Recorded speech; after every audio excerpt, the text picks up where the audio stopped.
All I Want for Christmas. Book Point 5. Only Us Romance Series. Ellie Hall.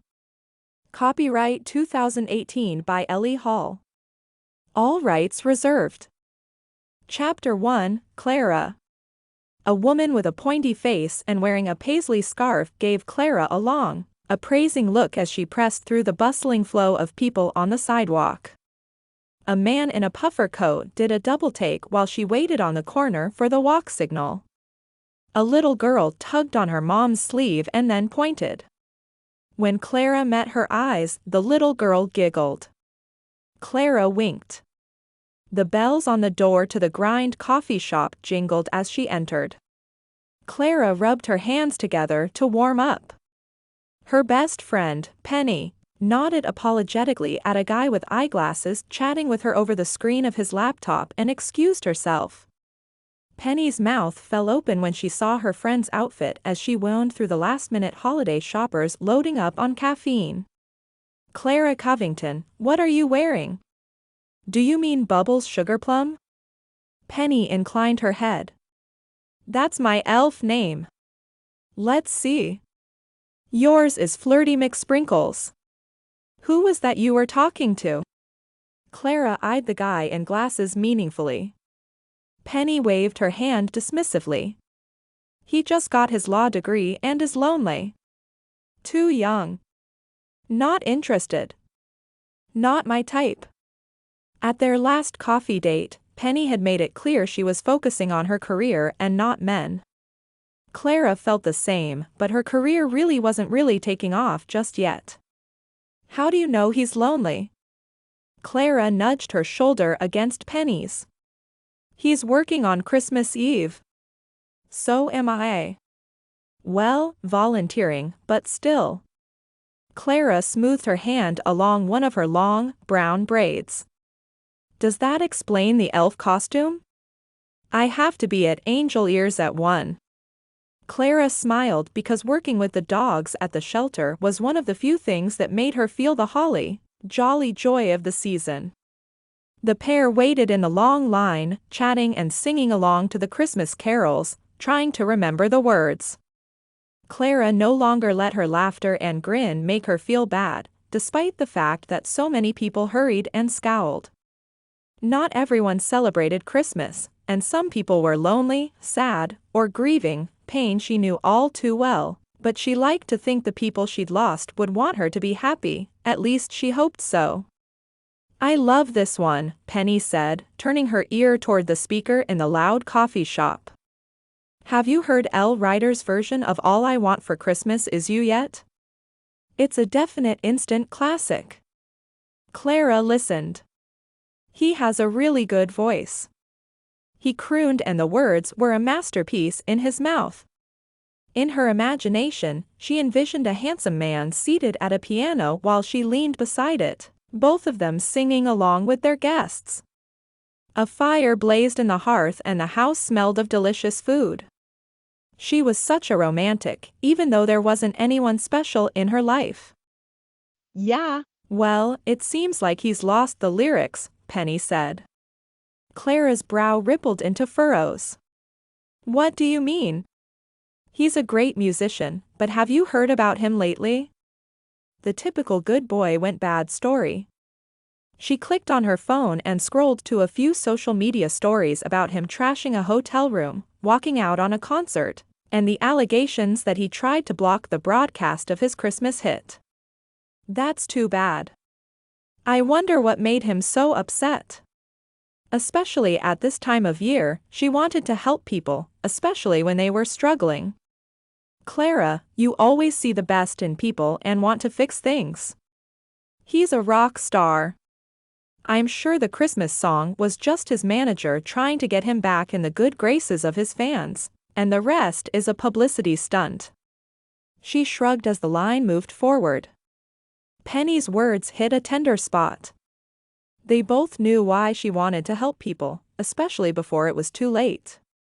Still, it seems like something would be going on in his life to make him throw away all of those opportunities. As Penny scrolled through her feed, Clara had a flash of inspiration. She gripped her friend's arm, startling her. Take it easy, Bubbles. I've got it. I'll use social media to find homes for the dogs. 12 puppies arrived at the shelter this morning. I guess another shelter didn't have room, lack of funds and staff. Penny tapped her chin. And you've made it your personal mission to find them homes. That definitely explains the elf costume.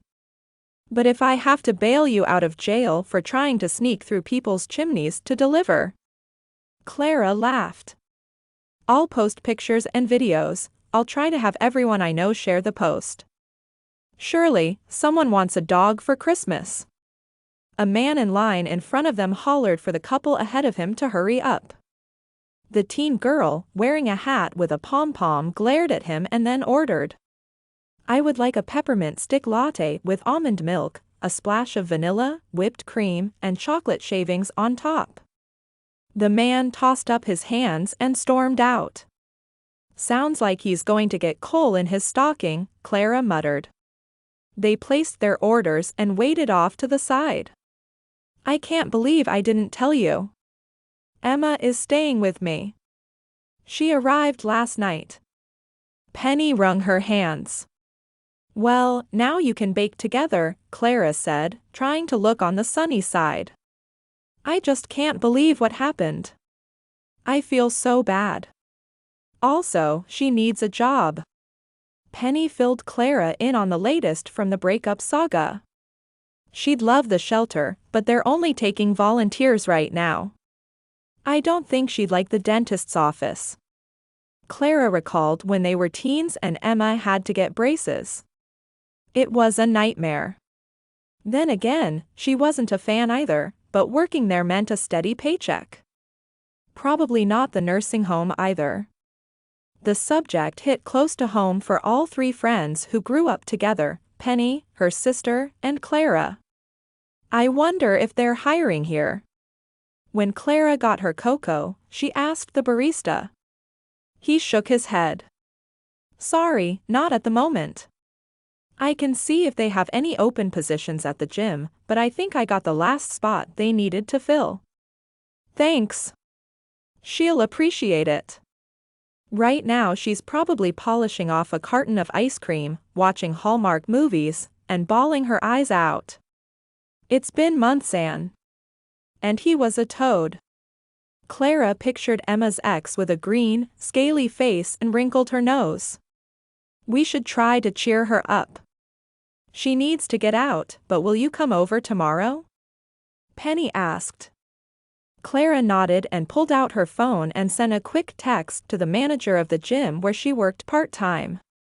She wished her a Merry Christmas and asked if they were still hiring. With New Year's and everyone motivated with fitness resolutions, they were sure to need some extra help. Her phone beeped with a long message from one of her good friends, Isabella, about her upcoming New Year's party. The details included the who, the what, the where, and a bit more about her love life, one her mother was always interfering with. She'd respond later. Penny read over her shoulder. Where do you find time to have 3 jobs, volunteer, and a side hustle? Clara started to tell her about how her knitting business was going when she spotted an empty table. They both hurried over to it, but a tall figure shoved his way past Clara and sat down on the wooden chair. Excuse me, Penny said. One hand flew to her hip. Wearing a glower, a familiar face looked up at them. Clara, I'm surprised to see you here today, of all days. Chapter 2, Logan. Ellie Ryder pulled his knit hat lower on his head. He came into the grind for a much-needed coffee and to warm up after roaming around the city all day. A flood of texts from his manager demanded his attention. Apparently, she wasn't pleased with his latest antics. She didn't understand. The exes, fans, groupies, and wild nights, all of that was part of the rock star lifestyle. Although, it wasn't necessarily what he was thinking about when he started playing piano at 7, guitar at 10, and joined his first band at 13. But what he really wasn't expecting was the untethered, hollow feeling that threatened to thrust him into the void. Being back in New York City at this time of year certainly didn't help. Staying in the apartment was unbearable, but so was this time of year. He couldn't wait to get back on the road. He pressed send on his last response when two women, one dressed as an elf, hovered over the table next to him where a guy with sharp features and a smug smile sat. Ryder shifted away. But the coffee shop was small, so the tables and people were packed close like a can of sardines. The one dressed as an elf blinked a few times. "Cole, what are you doing here? I thought you were in Chicago." Cole shrugged. "Visiting family. Can't a guy go to his favorite coffee shop?" His voice was oily, slick. For better or worse, as a musician, the sound of people's voices was something Ryder noticed. The way Cole said the word family made the woman dressed as an elf flinch. The fact that it was, she stumbled over her words. "It was my favorite coffee shop first." She swallowed hard. "Clara, let's find another table." Her friend prodded her away. Clara was cute with brown hair, a heart-shaped face, and pouty lips, but the sadness and alarm tugging at her eyes made something inside Ryder's chest tighten. Cole leaned back in the chair.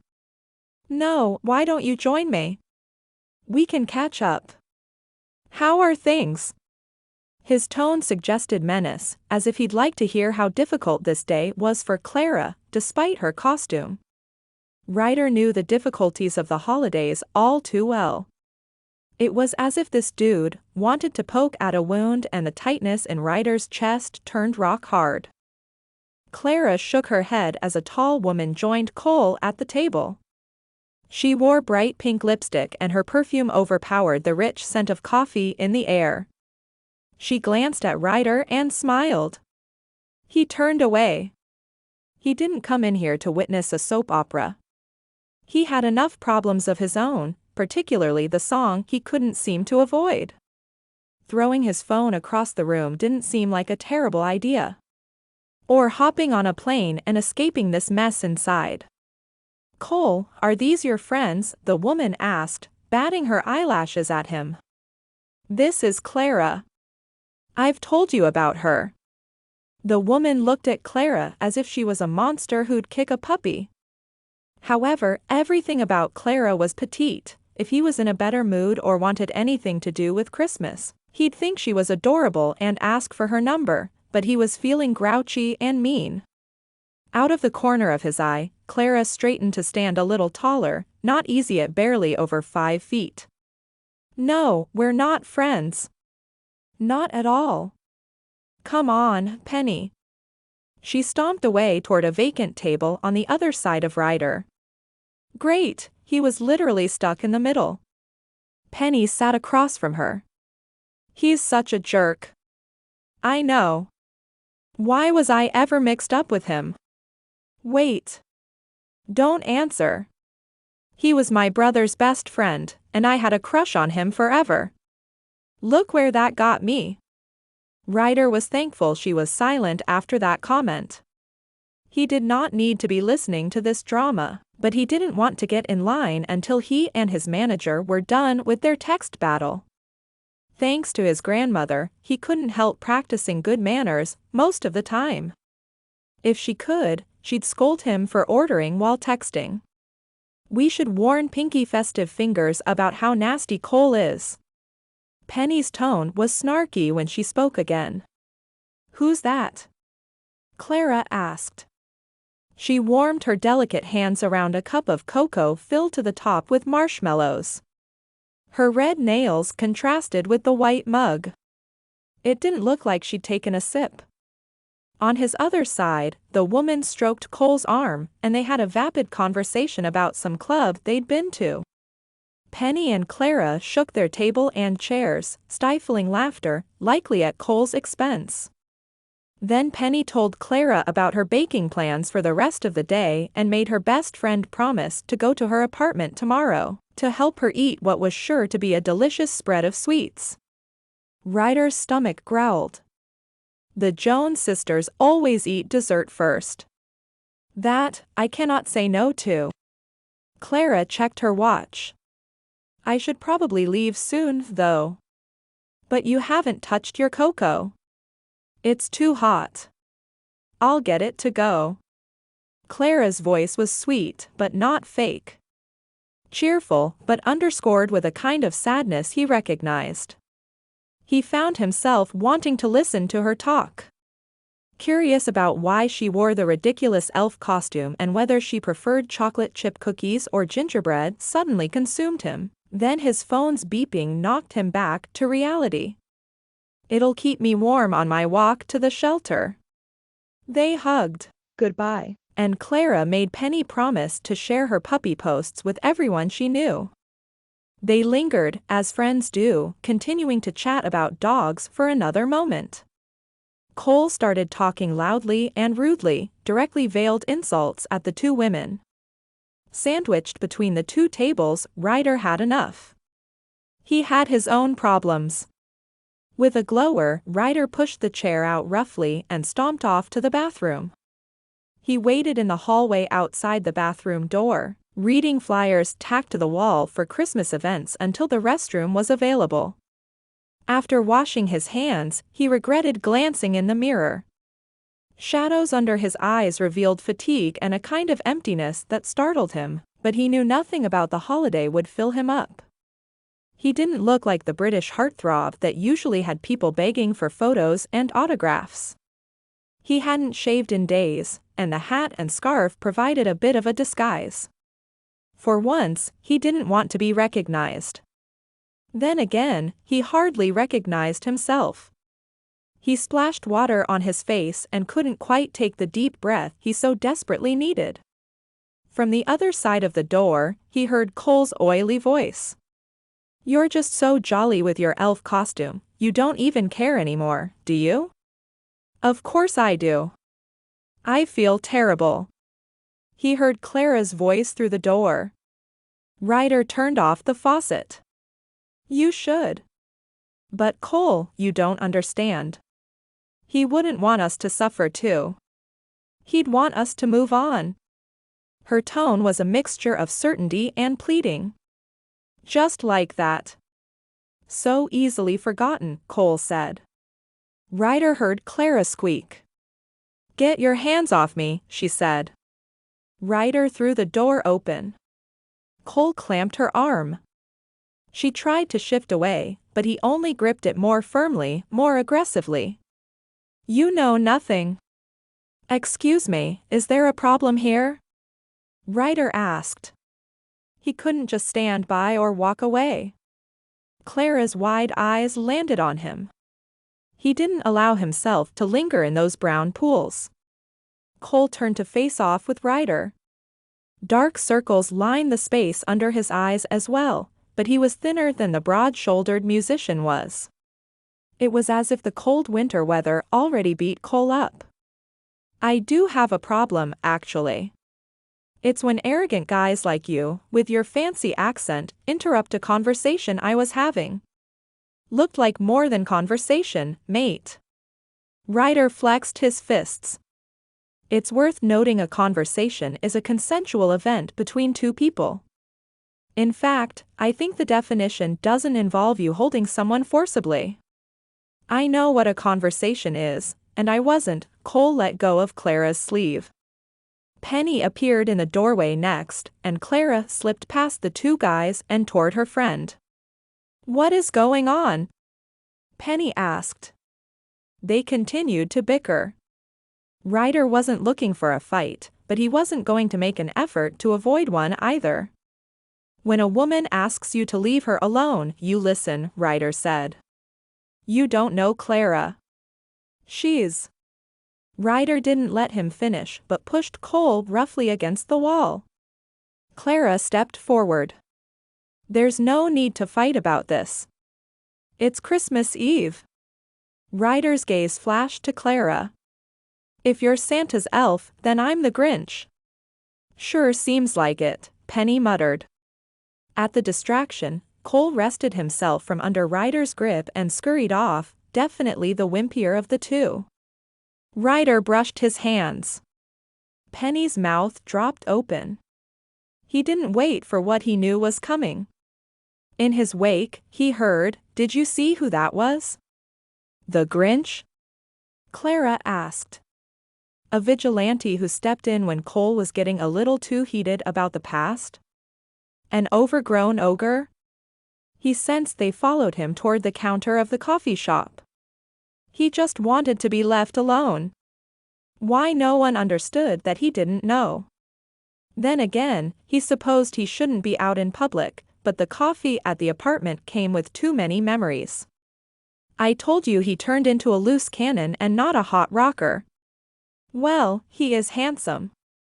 As the line shifted forward, he couldn't help but see Penny wave her hand in front of her face as if she might swoon. Then she bounced on her toes. She leaned in but wasn't quiet enough not to be heard. Great. Now everyone would know his identity. Clara, Ellie Ryder just flew in and saved the day. Clara rolled her eyes. That wasn't him. I have all his albums and watched all his specials. I follow him online. I'd know him if I saw him. And it seems like he's looking for a fight. He silently urged the line to move faster. He just needed some caffeine, and the cafe would be closing soon.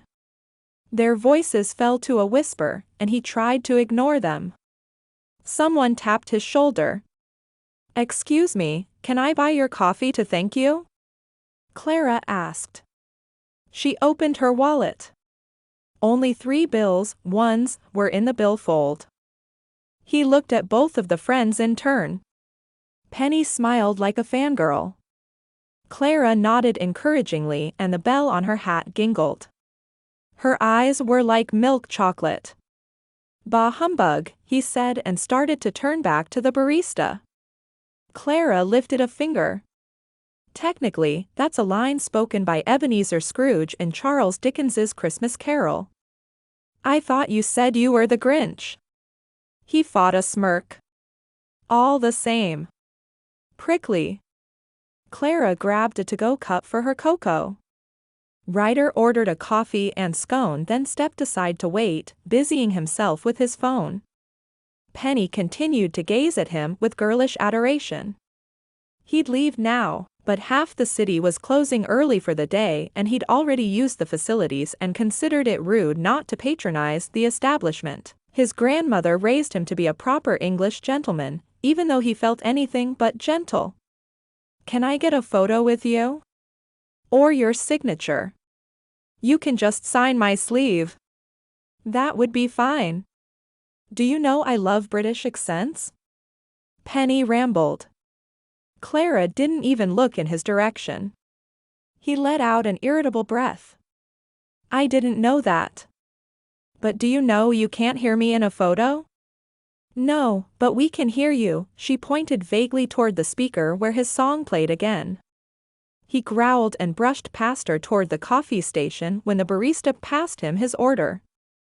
Penny followed him and then her phone beeped in her hand. Oh no. Emma is having a crisis. We're out of baking soda. I'd better go before the market closes. Baking over, boys. That was always yours and Emma's saying. At least until Everett came along. Penny laughed. I forgot about that.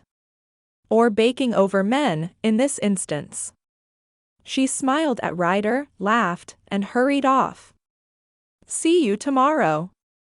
The woman dressed as an elf stepped gingerly past the rock star, grabbed a cover for her cup, and left the coffee shop just as the radio went silent and the lights dimmed. He followed a few moments later. Outside, the sky was gray and the sun hid behind the tall Manhattan skyline. Ryder crossed to the next block. The weather report said they might get a white Christmas. He figured it was time to return to the lonely apartment. He reached into his pocket to check for his keys, but they weren't there. Ryder turned back to the coffee shop and braced against the wind gusting down the street, picking up loose leaves and swirling them around. This was the exact wrong moment to have lost his keys, especially since it was the only set. He fretted as he hurried and thought about where he might have left them.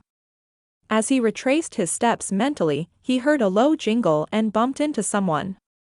He wasn't quick enough to dodge the brown cocoa that rose up like a fountain and sprayed his front. The coffee and scone flew from his hand and landed in a slushy puddle by the curb. Chapter 3, Clara. Clara looked up, meeting cold blue eyes. "You again." It was the Grinch from the coffee shop, the one who'd be cute if he weren't so rude and miserable. As a stream of people passed, Clara and Ryder blocked the sidewalk. She searched her bag for a napkin, anything to wipe the stain from the front of his shirt and jacket. "Are you okay?" she asked because she couldn't help it. She wasn't rude. He didn't answer, but his expression matched the slate-gray sky. She huffed. "By the way, I didn't ask for your help back there." She dabbed at his shirt with a pair of socks she had for equipment at the gym. "They're clean, I swear." "I'm not asking for your help now," he grumbled, backing away. "I'm sorry." "You're not burned, are you?" He shook his head, staring at the mess she made. "Let's go back to the coffee shop. I'll get a towel and we can." "I don't need help." She held up my hands in surrender. "Sheesh." "Well, in that case, I'll go alone. I left my phone there." This statement reminded her that so often it felt like she was going it alone. Nevertheless, with a jingle of the bell on her hat, she lifted her chin and marched back the way she'd come. The windows to the grind were dark, and only the red light of the espresso machine glowed inside. She checked her bag and pockets again for the phone and sighed when they were still empty. She couldn't afford not to have her phone when she'd finally come up with a strategy to find the dogs' homes. "Merry Christmas Eve," she grumbled. She turned to leave again when Ryder appeared. Perhaps he wasn't such a grouch after all and came to apologize. "Closed." "Obviously." His eyes scanned the windows and door. "Listen, I'm on my way to." "I left my keys inside." He gripped the top of his head. At least she still had those. She patted her pocket to be sure. "Would you rather lose your keys or your phone?" His eyes narrowed. "I don't feel like playing games." "It isn't a game." "I left my phone inside." "At least I think so." "You left your keys." "Whose shoes would you rather be in?"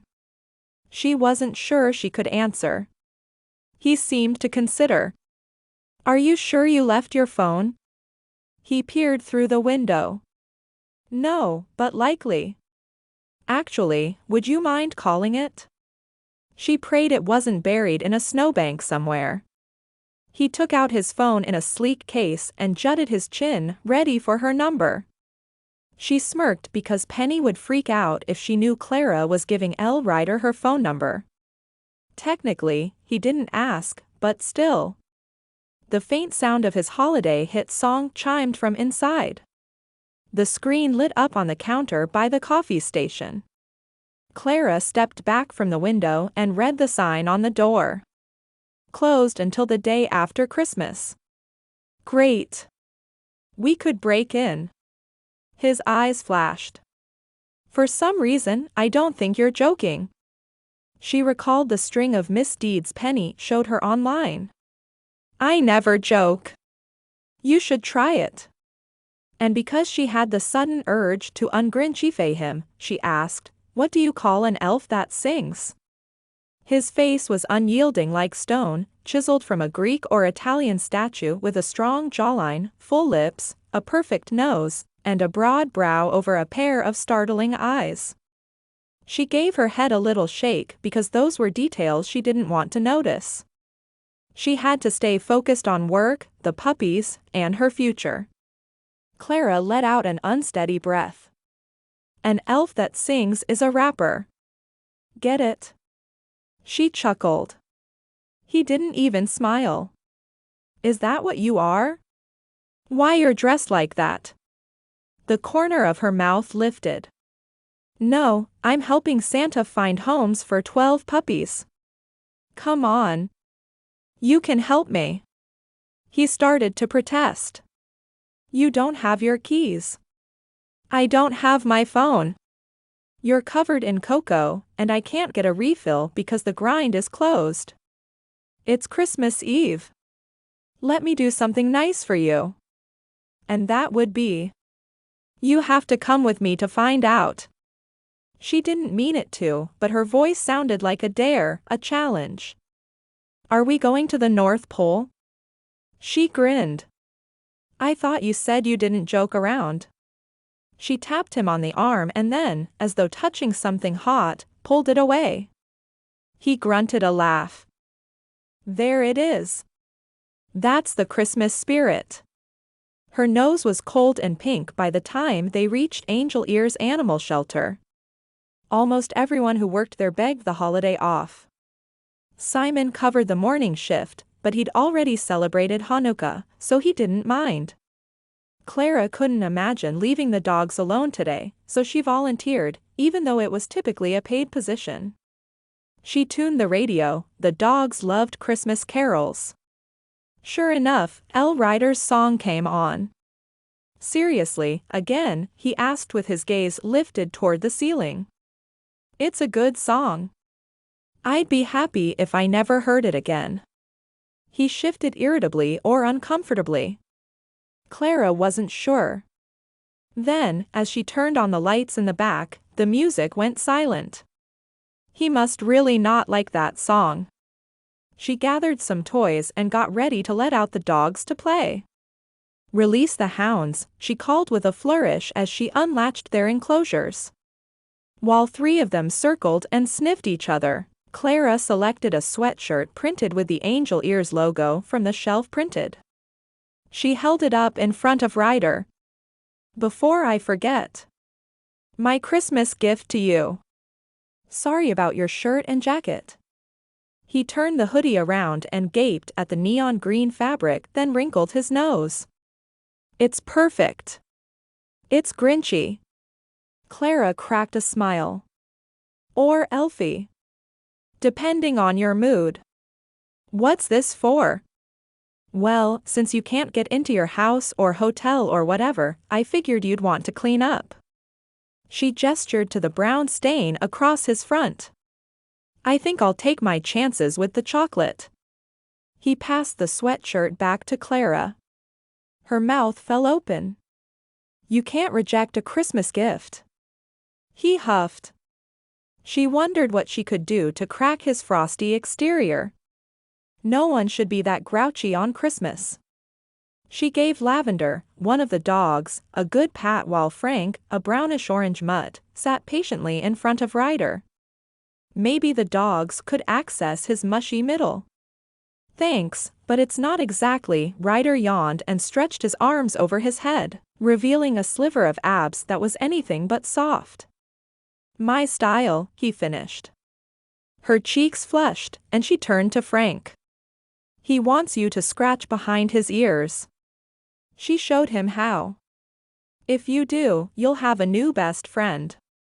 I don't. The dog nudged his head under Ryder's large hand, and as he did, their fingers brushed. A surge of heat rushed through her hand. As she returned to her tasks, trying to focus, her skin actually felt warm, like she'd been sitting in front of a fire. Being near the musician ignited something in her she hadn't felt in a long, long time. She got a cold cup of water from the bubbler and took a steadying breath. After the moment of bonding between man and dog, Clara said, Ellie Ryder, come with me. He didn't move. Ellie Ryder, he asked. The color drained from her cheeks. I thought that was your name. I'm sorry. That's my stage name. Most people just call me Ryder. His eyes searched hers and lingered for long enough for the color to return to her cheeks and then some. No one ever gave her such an intense look before. She detected warmth hidden under his exterior and felt it all over hers. His lips quirked. "You don't know my name, do you?" He seemed equally astonished and pleased by this. Do you mean what the L stands for?" She shook her head. She had no idea. Lyrical, loathsome, lonely?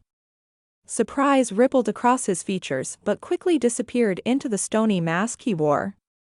"You can just call me Ryder." He spoke the name with disdain. "Is that what you want to be called?" she asked, stepping closer, drawn to him, and wanting to help forge peace from whatever battle waged within him. He didn't answer. Frank wiggled between them for ear scratch number 2. Clara turned away from Ryder as a smile bloomed on her lips. She wasn't flirting, just trying to make his day better. "In that case, you can call me Bubbles Sugarplum." "What?" "That's my elf name," she said in a sing-song voice. "What's your real name?" She shrugged. "Most people just call me Bubbles," she echoed his words. "Jealous?" She tapped her chin. "What would your elf name be?" "Grouchy McCrabby Pants." She turned just in time to see his jaw drop. "Come on, Grouchy. I told you, I have something to show you."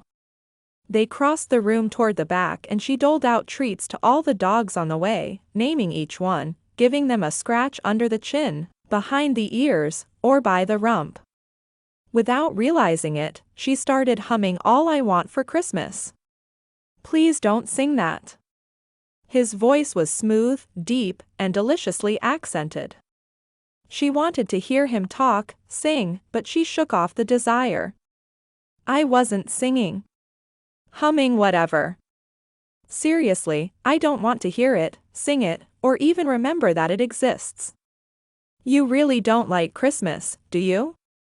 Maybe this will bring you some cheer." She opened the door to the puppy room, outfitted with soft pillows, squeaky toys, and warmer than the rest of the rooms in the shelter. "Well, they'll bring someone cheer if we find them homes by tonight.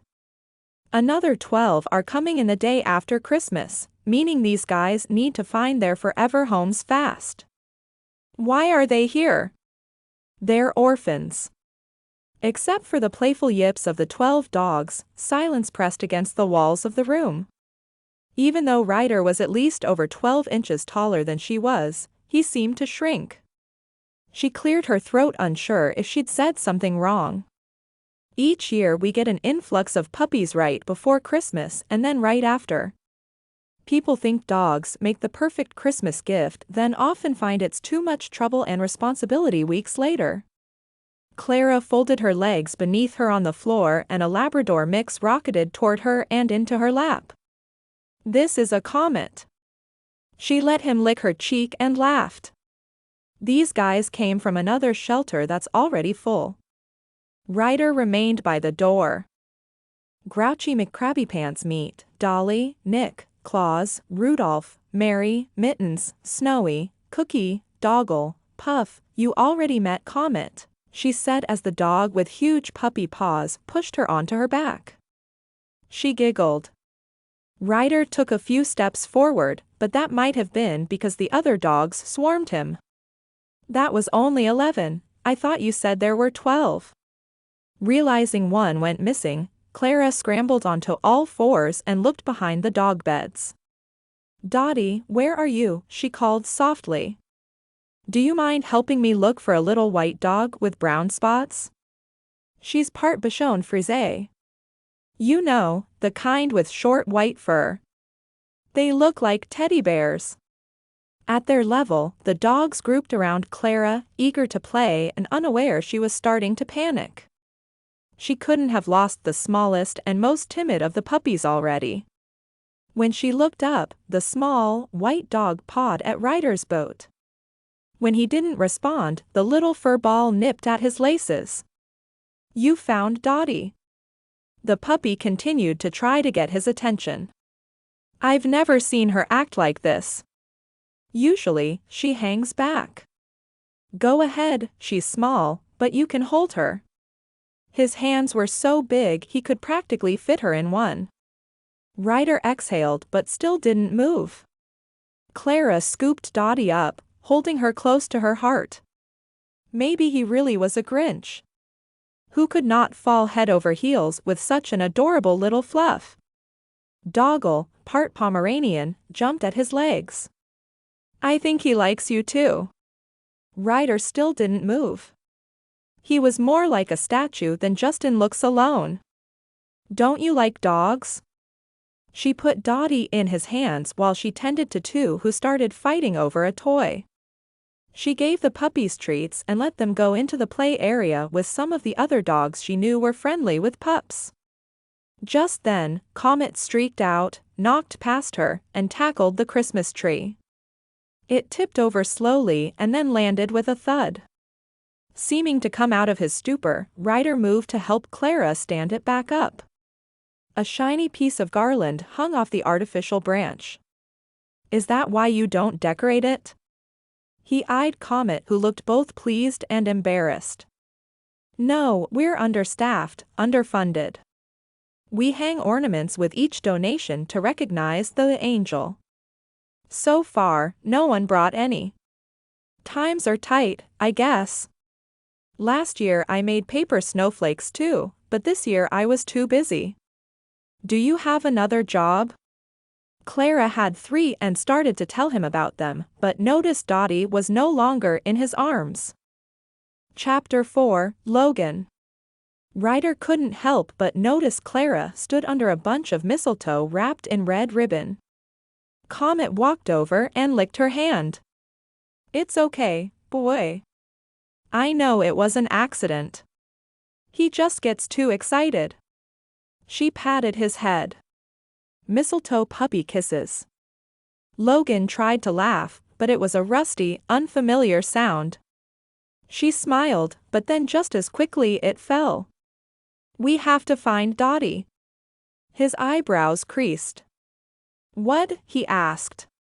For a moment, he was back at the hospital. He'd rushed there, but it was too late. Dottie was gone. What was the matter with him? He had to get his head straight. He blinked a few times, and the room came back into focus along with Clara's voice. The dog. The little dog. Last time she disappeared it took 3 of us 3 hours to find her. Clara scrambled, looking under tables, desks, behind shelves, and in the other enclosures. Don't just stand there, help me find Dottie. Her sweet voice turned commanding. She rustled Dolly's favorite bag of treats. She crawled around. She called her softly. Ryder returned to the puppy room and the small white dog bounded toward him. The dog reminded him so much of regret and guilt, he almost couldn't stand it. Nonetheless, he picked her up. Clara appeared and exhaled a sigh of relief. You found her. Actually, I think she found me. Dottie nuzzled him. It was small, but he felt something inside of him cracking open, letting in a little light. A subtle lift of his lips met Clara's relieved smile. She tilted her head. Please don't let her out of your sight again. I have to let the others out. In groups of 4, Clara brought the other shelter dogs onto the terrace for fresh air and a potty break. The sun dipped lower, bathing the city, and her, in silver light. Her skin was smooth and he could tell the summer sun brought out freckles across her nose. Her brown eyes were big, her nose like a button, and her lips were soft. So soft. A kind of softness he willed himself not to entertain. The elf suit hid her smooth curves, but they were there, nonetheless. She was perfect and infuriating with that big heart and holly-jolly attitude about Christmas because it made his own come to life, and pound a little faster, something he wasn't sure he was ready for. A few minutes later, Ryder found himself still holding Dottie as though stunned, cemented, glued to the spot. Was it the girl or the dog or both? He blinked a few times, coming back to his senses. Clara's hands brushed his again when she took the puppy from his grasp. Ease and comfort came over him, like a warm blanket on a chilly night. Feel like doing a good deed? Before he could answer, she said, grab the pooper scooper and have at it. She thumbed the door behind her that led to the terrace. Angel Ear's animal shelter and its residents will be ever so grateful. He harumphed but went anyway. The dog terrace wasn't ideal, but he needed some fresh air, well, relatively speaking. When he went back inside, she refilled the water and food bowls. He tugged his damp clothing from his chest. Chile? I think my shirt is officially a fudgicle. Like a fudge popsicle? He nodded and removed his soiled jacket. Offer stands. I think the neon green sweatshirt would look great on you.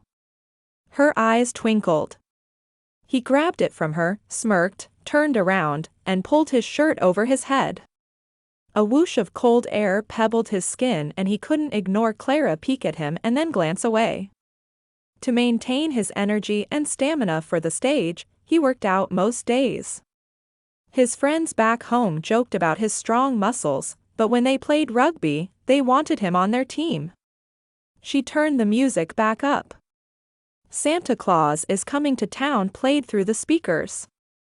I wish I had my phone. Then she jumped to her feet. You have your phone. I have an idea, she shouted. A dog barked in response. Dottie trotted over to Ryder and begged him to pick her up.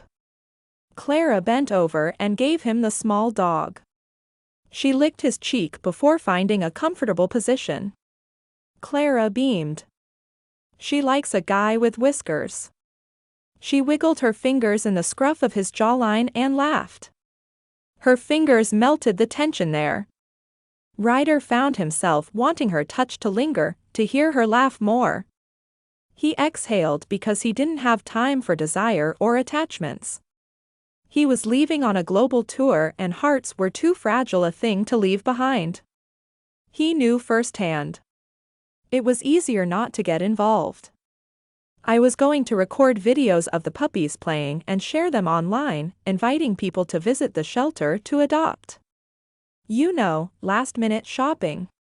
She bounced on her toes, hardly able to contain herself.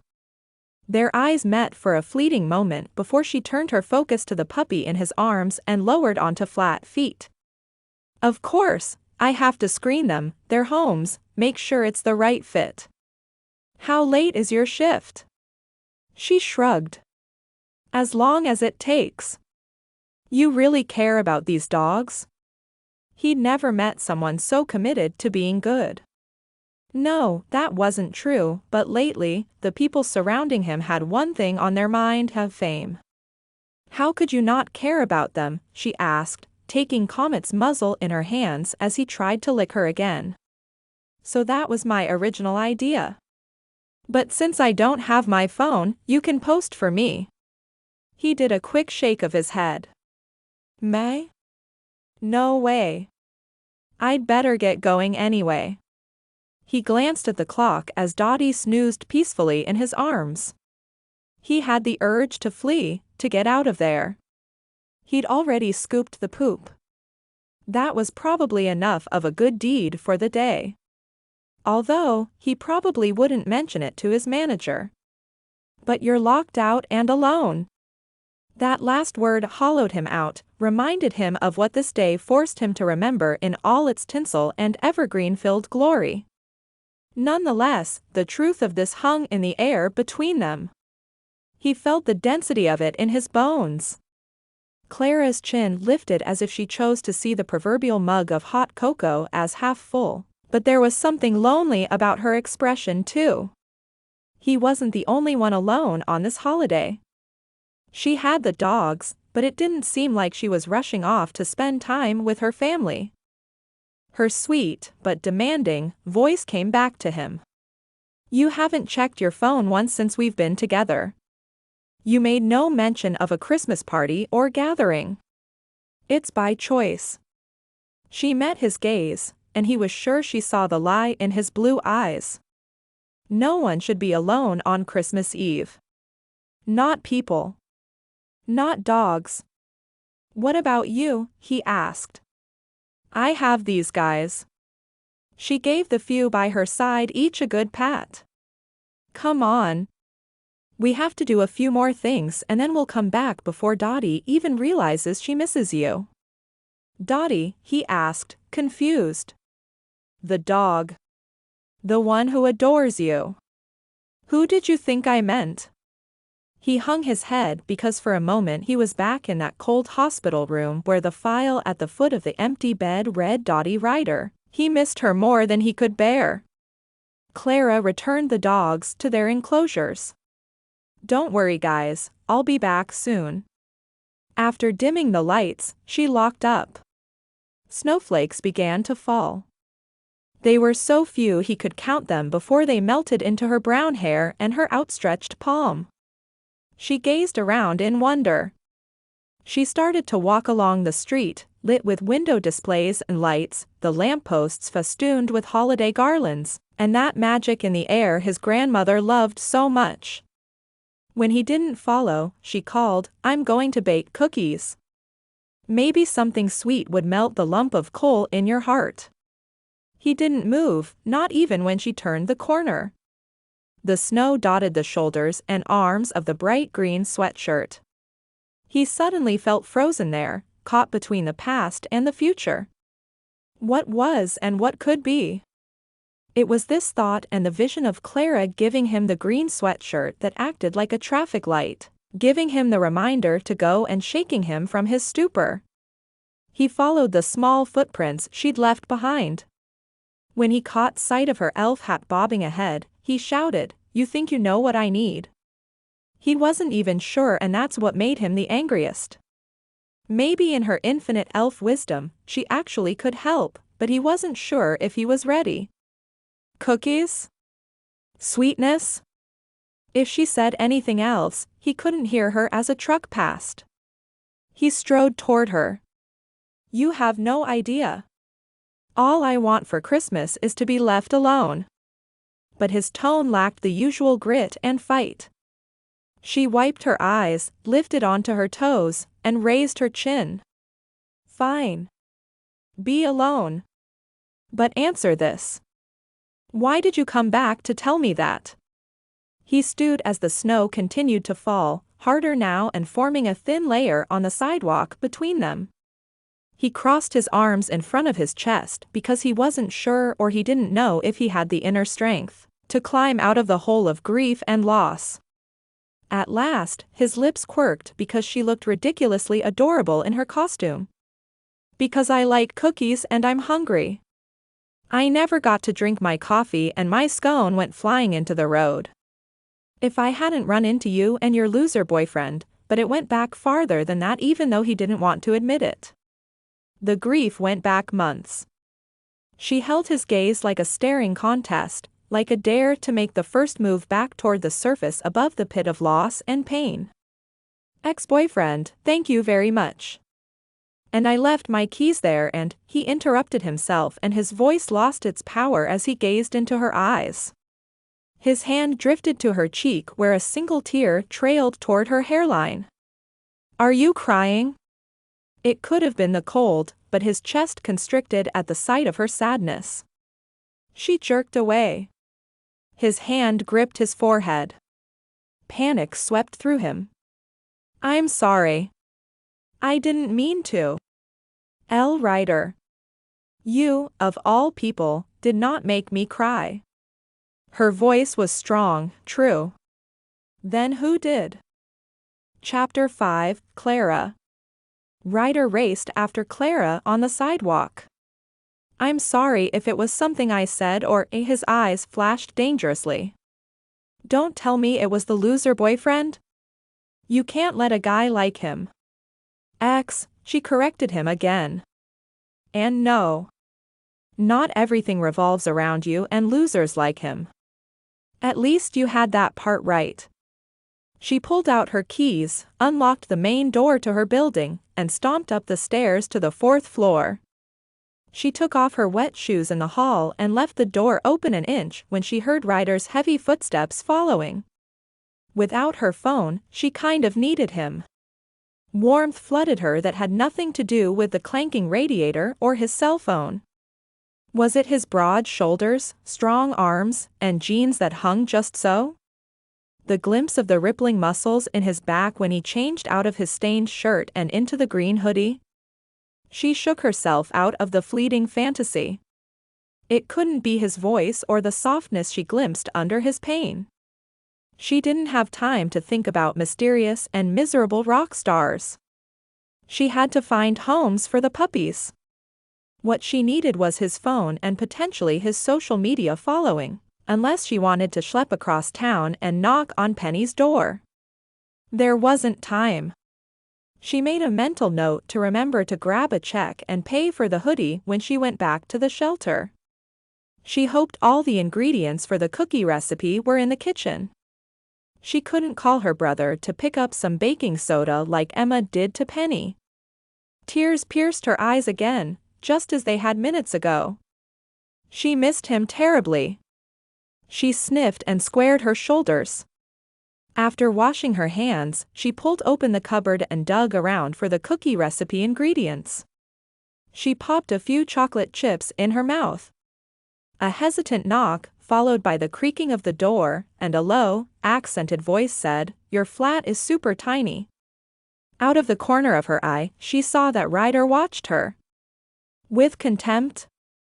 Curiosity? Something else? She couldn't be sure. He closed the door behind him. "It's a studio," she answered without turning.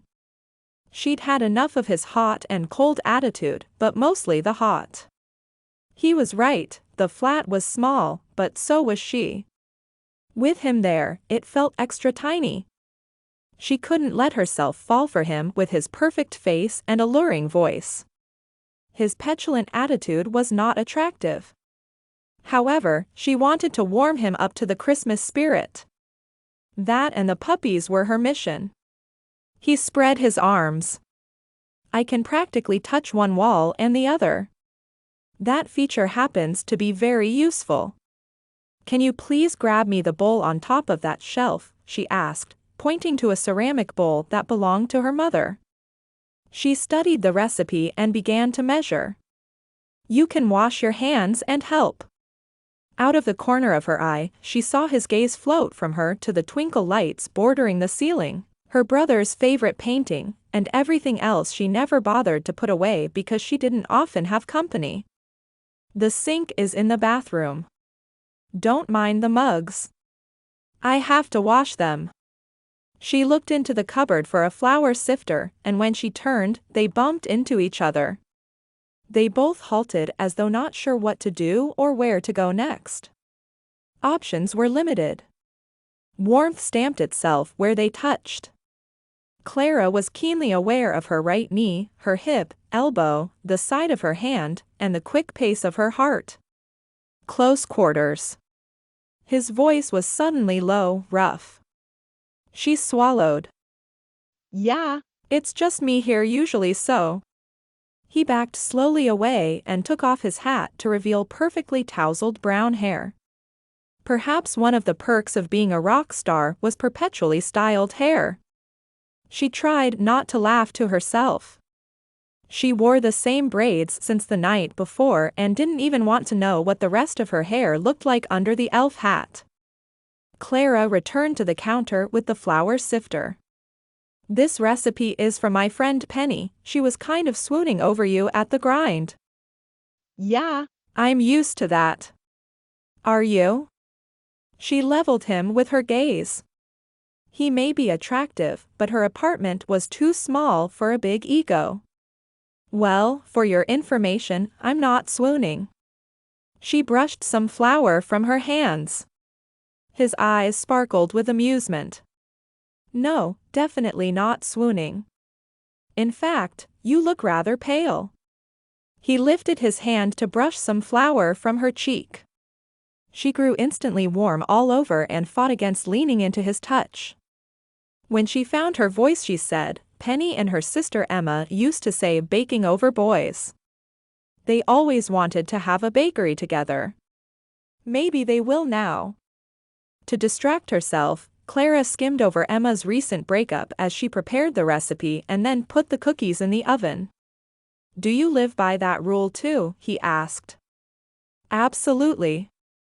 However, the words for the recipe blurred because she felt rather flustered. "Then no boys? Boyfriends? Boy elves?" She told herself she did not detect hope in his voice and huffed. "Definitely not. You sound rather convicted. I imagine if the right elf came along, you might change your mind." He put the dirty measuring utensils in the bowl and started wiping the counter. "I'm not in the market for elves or men or any of that. I have to find the puppies' homes, pay off debt, save." She trailed off. He didn't need to hear her woes. "Unless you have a solution to the dog problem, we can keep elf relations out of it." At the sound of her words, she forced herself not to smile. He got under her skin, that was for sure, but she knew he could actually help her solve the puppy problem given his fame on social media. Ryder gave a non-committal grunt and spun slowly around. "Considering that you're an elf, it makes sense you'd live in a small space. But explain the yarn. You have lots of yarn." It was true. Colorful balls and projects covered nearly every surface, well, everywhere the 500 square feet allowed. She burst with excitement because aside from the dogs, her side hustle was her dream job and that she couldn't help but smile about.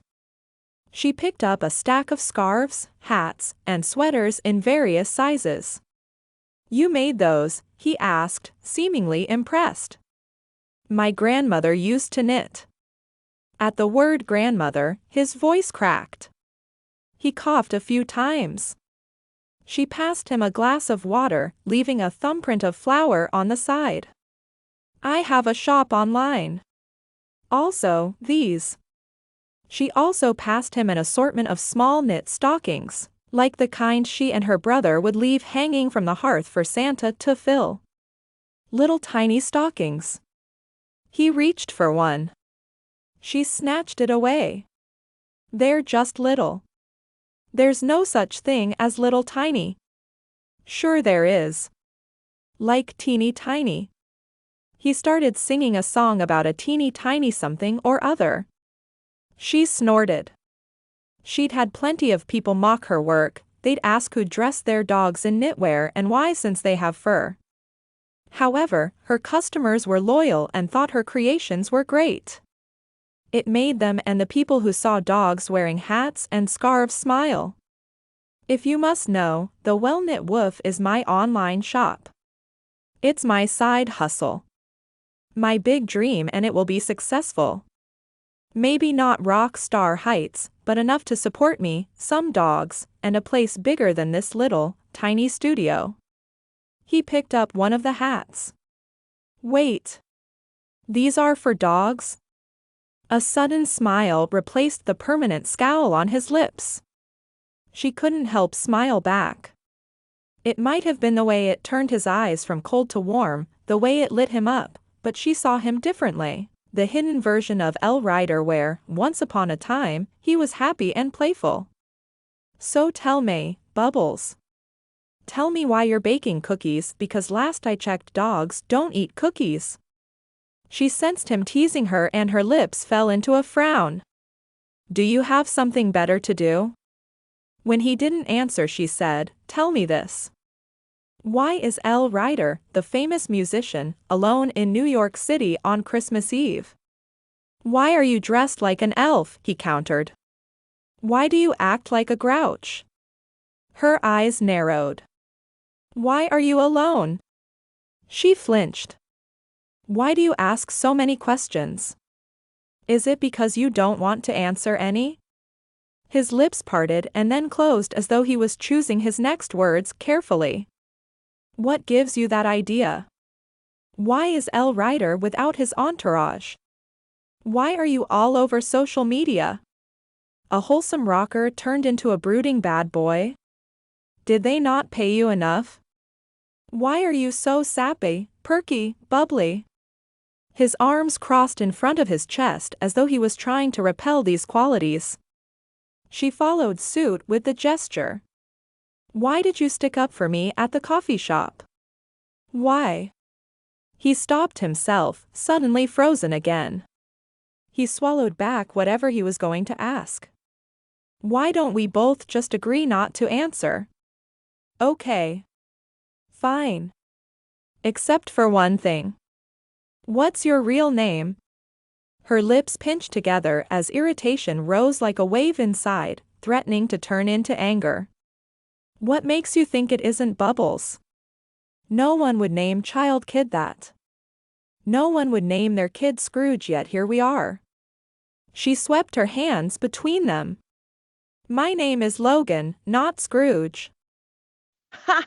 Now I know, and I didn't even have to ask. At that, she bopped him on the nose with the spatula, getting cookie dough on his face because it was better than punching him, which she kind of felt like doing.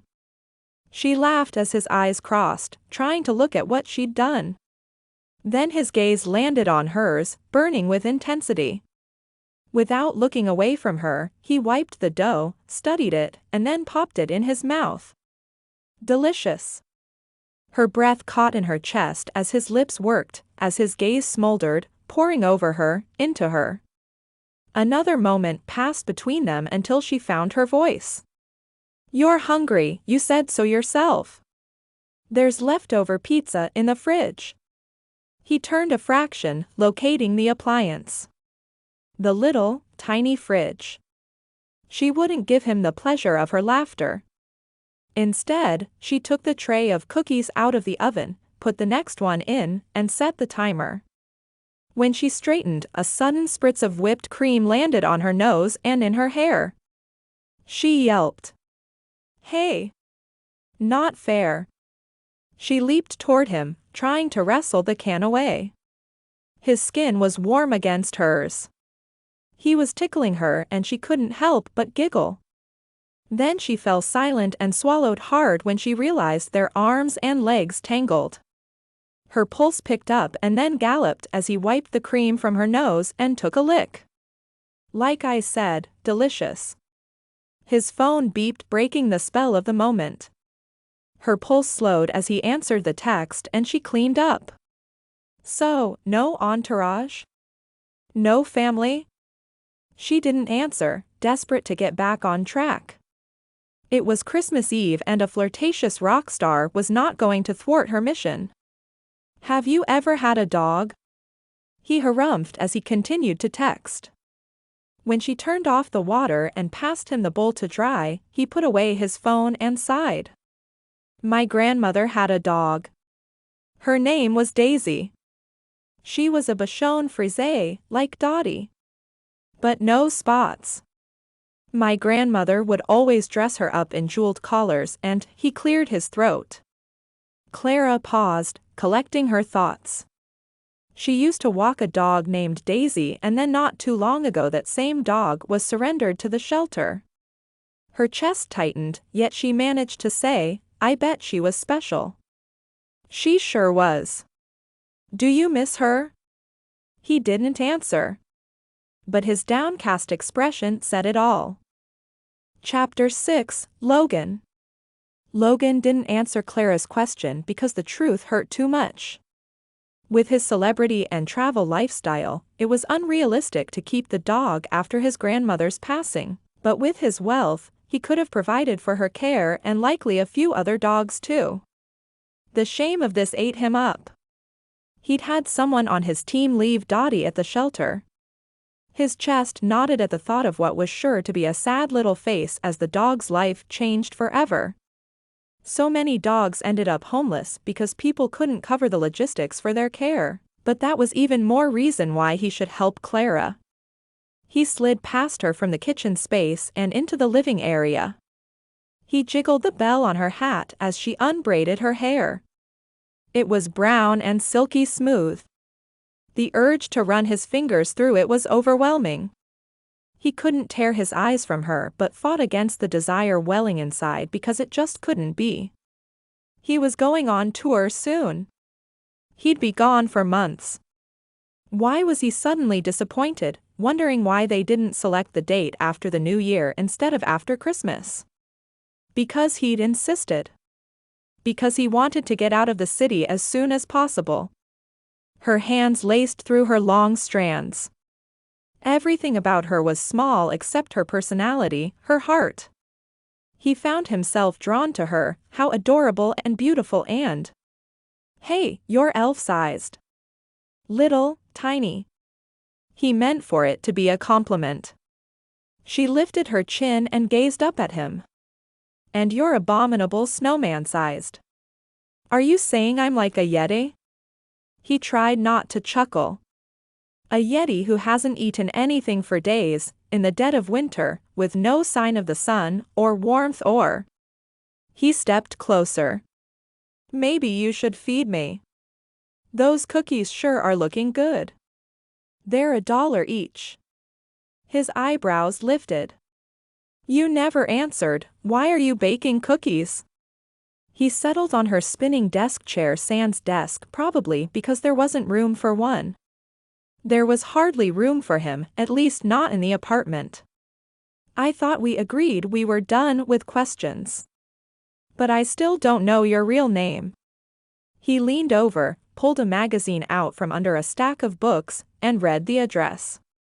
Clara Covington? Is that you? Clara, Clara, Clara, he repeated as if he was tasting the letters on his tongue or writing a song. That's me. Clara the human. Not Bubbles the elf. Knitter, dog lover, what else should I know about you? He suddenly wanted to know everything. Cookie baker. To answer your question, I baked cookies because it's Christmas Eve and that's what people do. Bake cookies, eat them, share them, and leave some for Santa.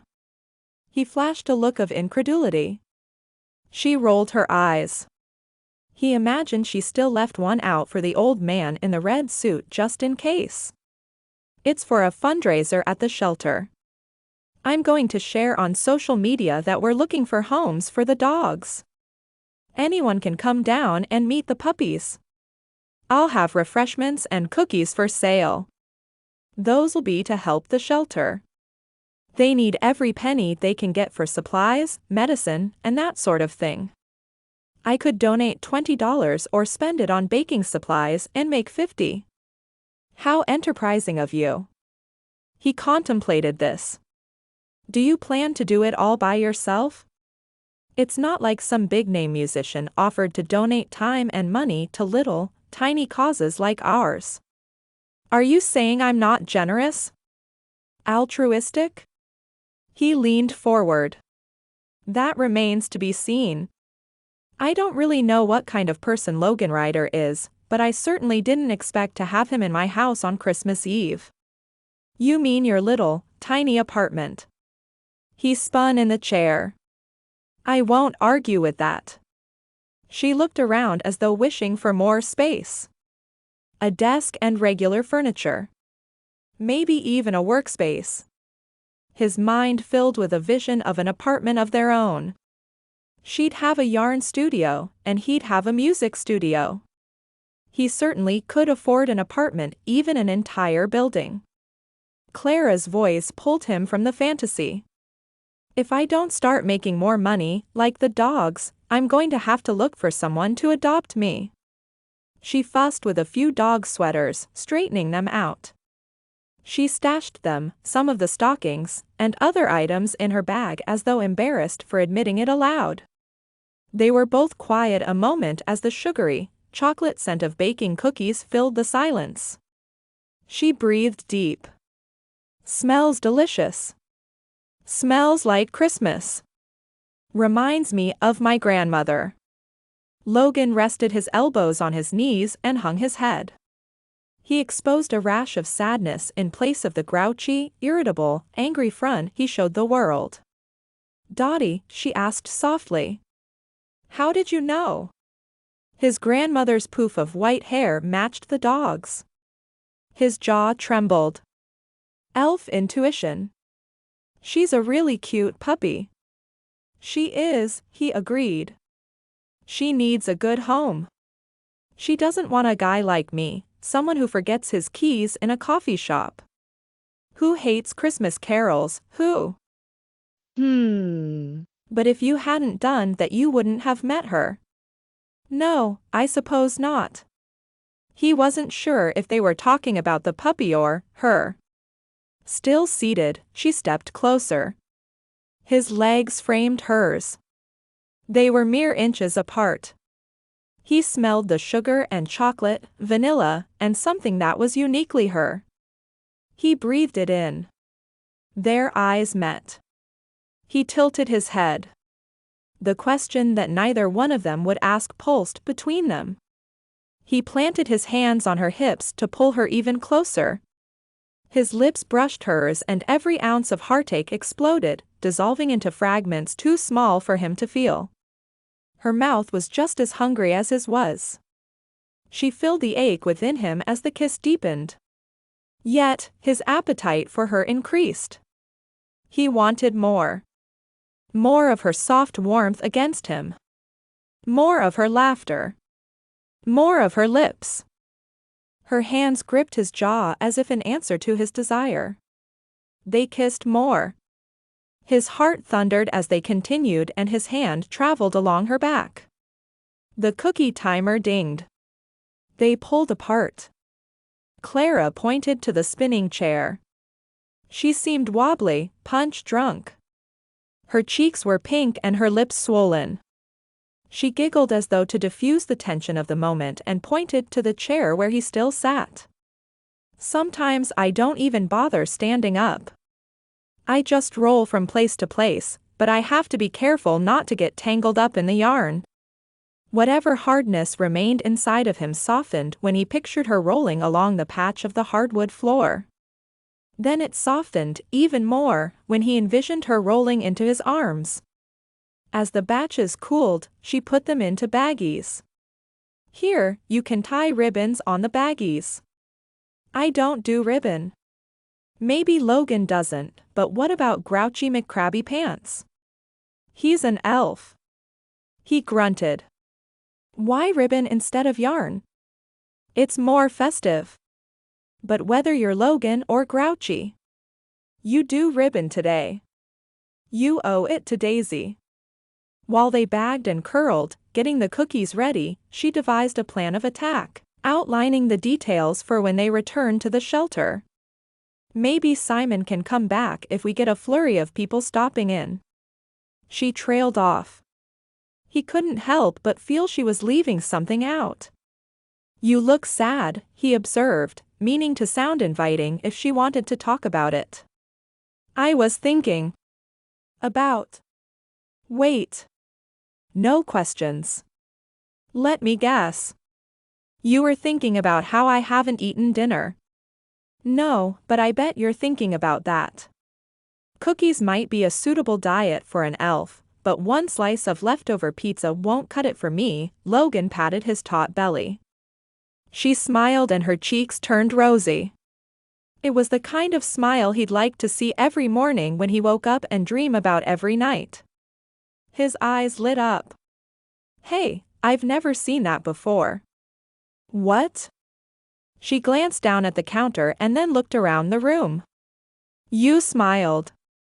I smile approximately every 90 seconds. He wagged his finger. Not like that. That was a different one. Have you been paying attention? His eyebrows waggled. Maybe. She leaned back against the counter. If you really want to know, I was thinking about my brother. We were twins and did everything together, but Christmas was always extra special. The anticipation. Trying, but failing, to fall asleep. Listening for every creak in the house and thinking about Santa. Then the next morning, the quiet, the stillness. Christmas was always so magical. At least when his grandmother was still around. We'd bound out of bed and raced to the tree. We got a puppy one year. He loved dogs. They both retreated to their own thoughts for a moment. Since they decided questions were off limits, Logan simply said, "And he's gone." She nodded. His fingers found hers and he squeezed her hand. He meant to bring her comfort, but couldn't deny the other sensations, the warmth, the longing, and the way they lingered together. He wanted to hug her, to hold her and absorb whatever made her so upset. But wasn't sure he could risk that kind of intimacy. Instead, he cleared his throat. "Hey, before we head back to the shelter, how about we grab a bite? My treat." He glanced down at his sweatshirt. "In exchange for this amazing gift. Does that mean you're coming with me? And I don't have to steal your phone?" His eyebrows lifted. "Were you going to use it to broadcast about the puppies? It's password protected, you know." "I think I can crack the code." He mock-scoffed. Maybe she already had. "Yeah, I guess I'm coming with you." Chapter 7, Clara. Snowflakes danced around the streetlights, forming little clouds before falling to the pavement. Clara and Logan left a small set of footprints and a bigger pair, as they each carried a bag full of baked goods toward one of the few open restaurants without a line in her neighborhood. The maitre d' studied Logan for a moment and assessed Clara with a shrewd scan. "Reservation?" Logan shook his head. "We're rather busy tonight." "You wouldn't say no to one of Santa's own," Logan joked, gesturing to Clara, still in costume. Just then, two willowy women dressed in black rushed up to Logan, practically pawing at him. One of them wore red lipstick. She stifled a squeal. "We had no idea you were in the city. Quincy said you were spending the holiday on your yacht." The second, with a British accent, trilled. She towered over Clara in red high heels. "Sold it," he muttered. "What a shame. We hoped you'd invite us someplace warm." She batted her eyelashes. "Remember Ibiza?" the other asked. "How could I forget?" Red Lips said. They rambled and reminisced about a party on the Mediterranean island with Logan's old band before he struck out on his solo career. "It's nice seeing you again." "We have a table waiting," he said politely but firmly. "You have my number, right? Text me later," Red Heels purred. "We could meet up and have fun." The girl with the red lips winked. "Remember, you said we could sing back up on your next album." Red Heels glanced at Clara, seemingly noticing her for the first time.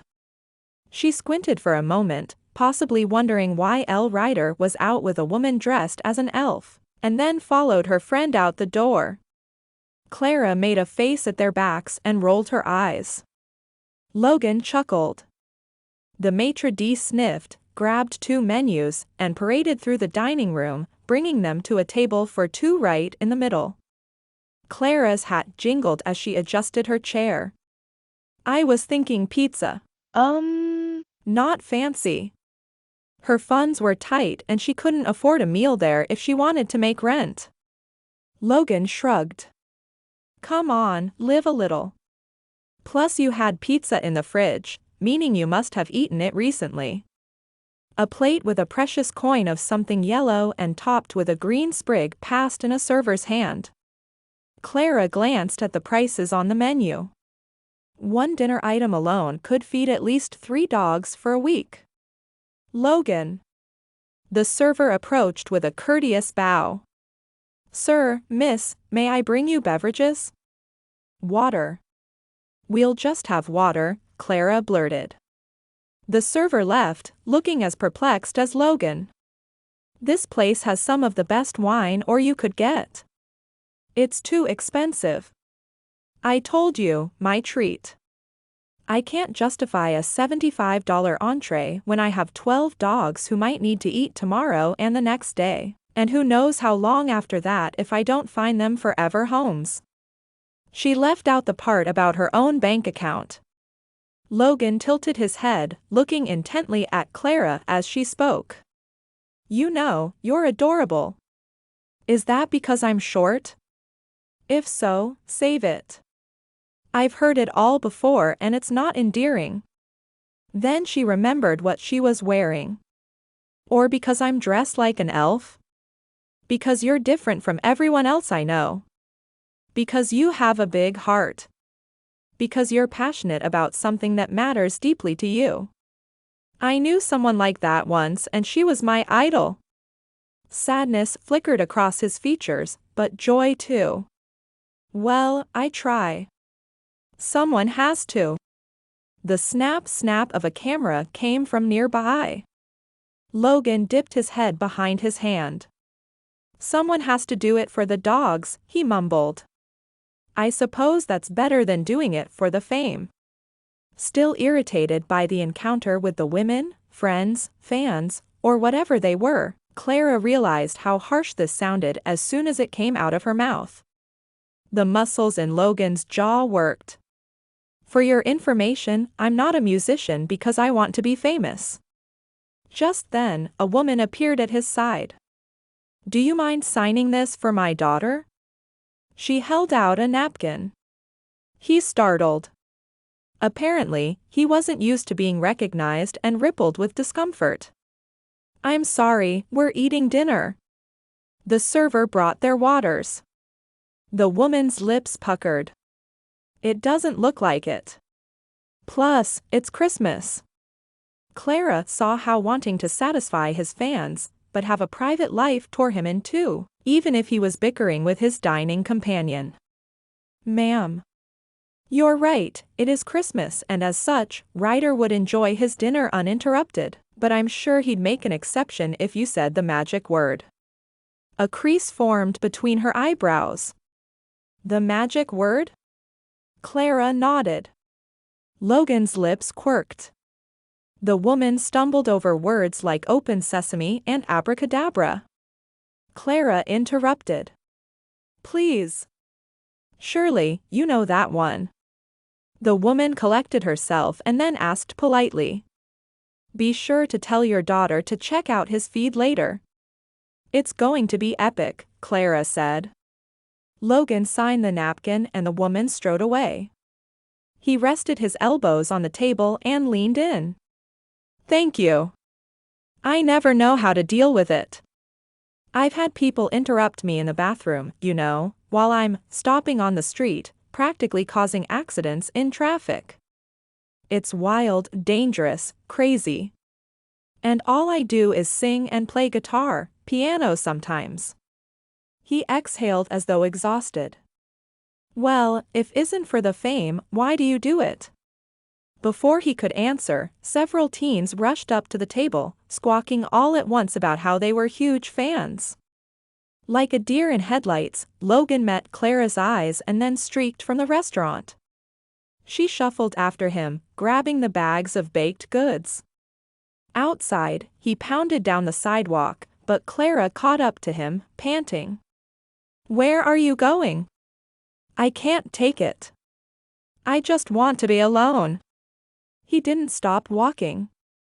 Clara stood as snow flurried around her, dancing and dropping, painting the city white, like a canvas.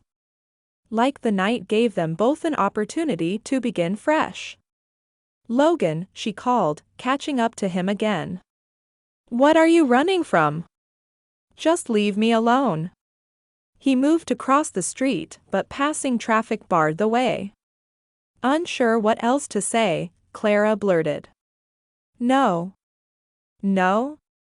No questions. Just no. I'm not leaving you alone.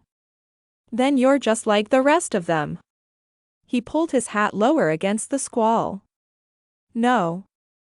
I'm not. You said so yourself. She realized she was holding her breath and let it out, forming a little cloud. She followed him across the street and stepped in front of him. They stood beneath the neon glow of a sign for an Indian food restaurant. I only have $3 and even elves can't eat only cookies for dinner. You owe me a meal. I'm not leaving you alone until I'm fed, and when I get hungry, I get mean. She narrowed her eyes and glowered. Clara detected the hint of a teasing smile on Logan's lips. He thumbed the Indian restaurant. Fine. Let's go in.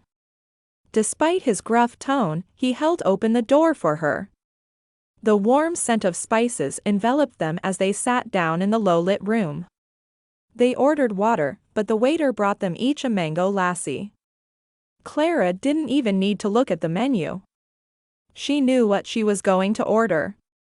Logan seemed to study his. Have you ever eaten Indian food before? She asked, ready with some recommendations. He didn't answer but eyed the door. His posture was rigid as though he battled with himself. Logan, you can keep running, but whatever it is you're trying to escape will eventually catch up. Do you know this from experience? I thought I could forgive you for deserting Daisy because of your lifestyle, but maybe you're a coward. Perhaps you run when things get difficult. The accusation landed hard and Logan's expression passed through shock at her words to sadness at their accuracy. He winced and tried to cover it up with a slick brushing through of his hair with his hand. You have no idea. I think I do, actually. Chapter 8, Logan. Tension built between Logan and Clara as the moments passed and the waitstaff took their order. Can you be brave? Please? This time her words were gentle, encouraging. Logan scrubbed his hand down his face. My grandmother loved curry. When she was growing up in London, she lived over a little curry shop and would tell me how she'd eat lunch there nearly every day. She had a dog named Daisy. Logan nodded, encouraged. That was her favorite kind of flower. He went on to tell Clara about his beloved grandmother until their food came, how she was proper and frugal, funny and kind, and mostly how much she loved Christmas. It was a symphony of flavors, spices, and heat in bowls they shared and bread they passed. When they were done, Clara leaned back, her belly full and a smile on her face. Then an all-too-familiar Christmas jingle played over the speakers. Seriously? Here? Logan asked as though he expected only to hear traditional music in the establishment. He threw down his napkin and tossed several bills on the table. Outside, he took a deep breath of the cold air and leaned against the brick building, gazing at the snow falling quietly. Clara found him, but he resisted meeting her eyes. Come on. It's not that bad. She started singing All I Want. I'm done with this. With the song. This holiday. With all the merriment. It's the most wonderful time of the year, she said, unrelenting. It isn't, he countered, practically yelling. Not when you've lost everyone you loved. She caught his eyes. He imagined them to look wide, wild, and desperate. Hers pinched with sadness. She extended her arm as though trying to coax a scared animal. Logan, I do know. The Grind coffee shop, where we met earlier, that was my brother's favorite. She stepped closer. Cole was my brother's best friend. He blamed me for Freddie's death and he might be right. Her shoulders bunched up by her ears. It was Christmas Eve. We always spent it together after our mom died in an accident. We never knew our father. It was our senior year. School preoccupied me, NYU. Freddie never went to college, but he'd visit me all the time and spend hours at the Grind while I was at class. I wanted to go home, really, but the logistics, the excitement of the city, Cole and I were together then. We started dating when I was a freshman at the university, and he went back home to visit his family, but Freddie was alone. Clara paused, sniffing back her tears. Her voice strained as though she rarely spoke of the tragedy. The wind blew the snow around them and she shivered. Logan drew her into the alcove of the building.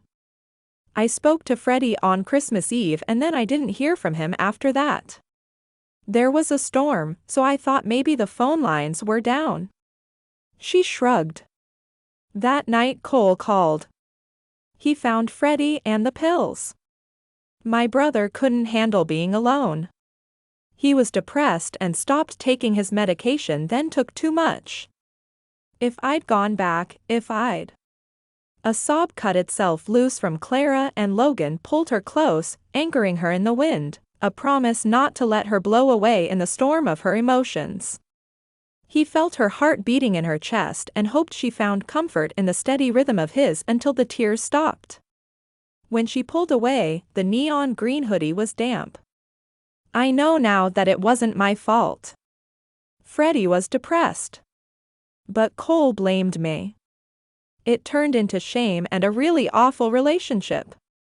I had to get help. From then on, I vowed not to let loneliness be the enemy. Not to be afraid of it like my brother was, but I also know how hard being alone can be. You're brave, Logan said. He wanted his words to warm her and if not, his arms as they held her close. Trust me, I do know a thing or two about loss. Earlier you said no one should be alone on Christmas. His eyes found hers and he didn't waver. I guess I don't want anyone to feel lonely. Not my brother, not dogs, I want to help people. Including you. You have, Clara, you have. He kissed her forehead and closed his eyes, breathing her in. Just then, a homeless man staggered toward them, waving a bottle covered in a paper bag and rambling about the snow. Logan pulled Clara closer, but she stepped away and gave him a package of the cookies. Merry Christmas, she said. The man blinked a few times, clutched the package to his chest, and said, Merry Christmas, repeating it until he was out of earshot. Clara returned to the alcove and resumed her position in front of Logan and he wrapped her tight again. You're cold. I should head back to the shelter. Yeah, we should. He caught the smile that bloomed on her face at those words. Then she took his hand and he let her lead the way through the snowy and glowing streets of the city. Back at Angel Ears, Clara got the puppies ready, tying bows around their necks. I'd like to sell some of my knit items along with the baked goods, all proceeds will benefit the shelter. Dottie immediately recognized Logan and pawed him until he sat with her on the floor. She snuggled into his lap. While Clara explained how the adoption process worked, the tree smashed to the floor. Comet got to his feet with his tail between his legs. Clara sighed. Tell me, why trash the place, Comet? Maybe you and Logan should discuss respecting other people's property. Logan bristled. Penny mentioned you trashed a hotel room. He got to his feet and anger came off him in waves. I'd just found out my grandmother died. My manager wouldn't let me take some time off. They kept pushing me. I wasn't there when it happened. Everyone leaves me. She wasn't even old. She didn't even tell me about her heart condition. I walked out of that concert because I couldn't keep it together. I was going mad. I can't sing or hear that song about Christmas because she loved carols, that one in particular. She always said Christmas was the most wonderful time of the year. When the record label offered me the deal to sing it, I thought she'd love it. She never got to hear it. Logan stepped back, catching his breath. You asked why I play music and sing. Because of her, my grandmother. She enjoyed it, she believed in me, stood by me. She was my biggest fan. It wasn't your fault, Clara whispered. He looked from her in her elf suit to Dottie in his arms and softened, as all the fire burned out of him, not leaving him cold, but not flaming mad either. It was as if everything that had built up finally came out. Some part of him knew Clara would understand. He stroked Dottie's fur, sat in a chair, and sighed.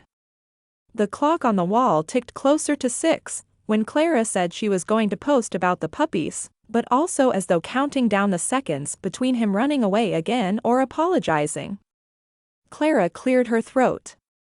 Logan, I'm sorry that happened to you, but mostly that you've had to deal with it alone. Most of my old friends just kind of fell away, replaced by music and fans. When I was at the worst of it with Cole, when he made it out to be my fault my brother felt alone in the world, I started to feel alone, isolated, until I reached out for help. Logan reflected on his encounter with Cole, recognizing the guy's anger at the loss of his best friend, something he couldn't control, couldn't have prevented. Logan was looking for a fight because he couldn't fight for his grandmother. He was on the road. Away. He missed those last moments. But now the anger, the fight was gone, extinguished. He sat and thought for a few long minutes. Then he brightened and got to his feet. Reaching out for help? That's just what we're going to do. Chapter 9, Clara. Logan paced in front of Clara. We could bring people to the puppies as you'd planned. Or we could bring the puppies to the people. Clara paused, not sure if that was allowed, but she was willing to do anything to find the dogs forever homes. She went into the office and called a few of the Angel Ears employees to ask permission and who she hoped might spend a few hours in the snow, trying to match families to the dogs. He quickly outlined their plan and got on his phone, making calls and sending texts to people in the music industry who could help on short notice. She found an old wagon and some blankets in a storage closet. They loaded 10 of the puppies into the wagon, with Comet on a leash and wearing one of her biggest sweaters. She bundled the others up. When they were ready, she watched Logan carefully settle in Dottie, who didn't want to leave his side. Something inside of her didn't want to either, but that was foolish. He was a famous rock star, set to go on tour.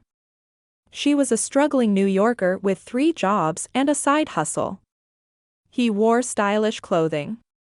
She was in an elf suit. He probably had a girlfriend or 3. She was still trying to get out from under the confines of her ex. Just as the snow would melt in the coming days, she let the fantasy dissolve. Yet, in his arms and with his lips brushing hers, it all set her alight, like a star atop the tallest tree, like the decorations lining the streets, like her heart on fire. As they passed a church, she paused in front of the nativity. Logan stopped by her side. Do you think they're up there, watching us? Clara knew he meant his grandmother and her brother. She nodded. My grandmother loved the nativity. She had a miniature one she treasured and set up on the mantel. Where is it now? Logan shrugged. Packed away. Maybe you should find it and set it up. Yeah, I bet she'd like that. My brother always used to know when it was going to snow. He said he could smell it. She inhaled then, imagining him beside her and trying to describe it. It's like winter, like mountains, like ice. Clara welcomed Logan's arm when he wrapped it around her. She sighed as she leaned into him. However, the dogs were getting restless. She struggled to pull the wagon along the unshoveled sidewalk. Logan gripped the handle, and they towed the wagon together. With his other hand, he pulled up his social media feed and started recording a live video, alerting all of his followers that he had 12 wishes to grant this Christmas. 12 puppies wish for a new family to love and take care of them. Then he gave instructions of where to meet. When they got to Central Park, a small stage was set up under a tent. Several men dressed in black scurried around connecting cables and wires. Wow, Clara said. What Logan Ryder wants Logan Ryder gets. His eyebrows arched and he smirked. I think my manager was the one making the Christmas wish, hoping I'd get my act together and do something right for once. I take it he didn't approve of the bad boy image you'd started to cultivate. Not even slightly. Although, maybe it was all for a reason. My brother used to say how everything happened for a reason. They stepped closer together, toe to toe, under the tent as the puppies sat quietly in the wagon, probably wondering where they were and why and what was happening. Do you believe that? Logan asked. His breath was minty and whispered over her skin. In fate? He inclined his head as she lifted off her heels. She swallowed and his eyes flicked to hers, then to her lips. She wanted them on hers, she wanted all of him, especially his heart, the treasure she discovered behind the Grinchy, Scroogey, Yeti walls he'd built. Just then, Comet wiggled between them and plopped down on their feet. Logan cleared his throat. Right. The dogs. We'd better get to work. He spoke to several of the people connecting the microphones to the PA. Christmas carols filtered through the speakers. Clara snuggled the dogs while she waited for everything to be ready. A crowd gathered by the foot of the stage. Logan strode toward her with a microphone in hand. Ready, Bubbles? She smiled. Logan introduced Clara as an animal angel for Angel Ears Shelter and proudly flaunted his bright green sweatshirt. She explained about the shelter, the dogs, and how adoption was a commitment and a responsibility not to be entered on a whim. When done, she looked into the crowd. A sea of faces stared back at her, too many to count. They clapped and the lights of their phones glowed. She and Logan then introduced each of the dogs, their personalities, and temperament. Comet pranced across the stage as though made for the applause. Just before they cued everyone interested in adoption to fill out the paperwork, Logan announced, for every puppy adopted, I'll also match funds for the care of a dog that doesn't go home with a new family tonight. The crowd went wild. Several members of the press and online news outlets ate up the generous, philanthropic version of Logan and lobbed questions at him. Someone with a recorder asked, "Last week you were nearly arrested. What caused the change of heart?" Logan's gaze landed on Clara. If her cheeks weren't already pink from the cold, she'd have blushed. There are homeless dogs all over the city and the country who aren't going to be as lucky as these 12. The shelters are full. If you want to adopt and don't get a dog tonight, there will be more the day after Christmas. Then she gave instructions on how to go through the screening process. Thank you all for coming out tonight. It means a lot. Logan leaned in and said, and our puppy elf, Clara, makes little, tiny knitwear to keep your pup warm. She has an online shop called The Well Knit Woof if you'd like to leave a gift under the tree for your pooch.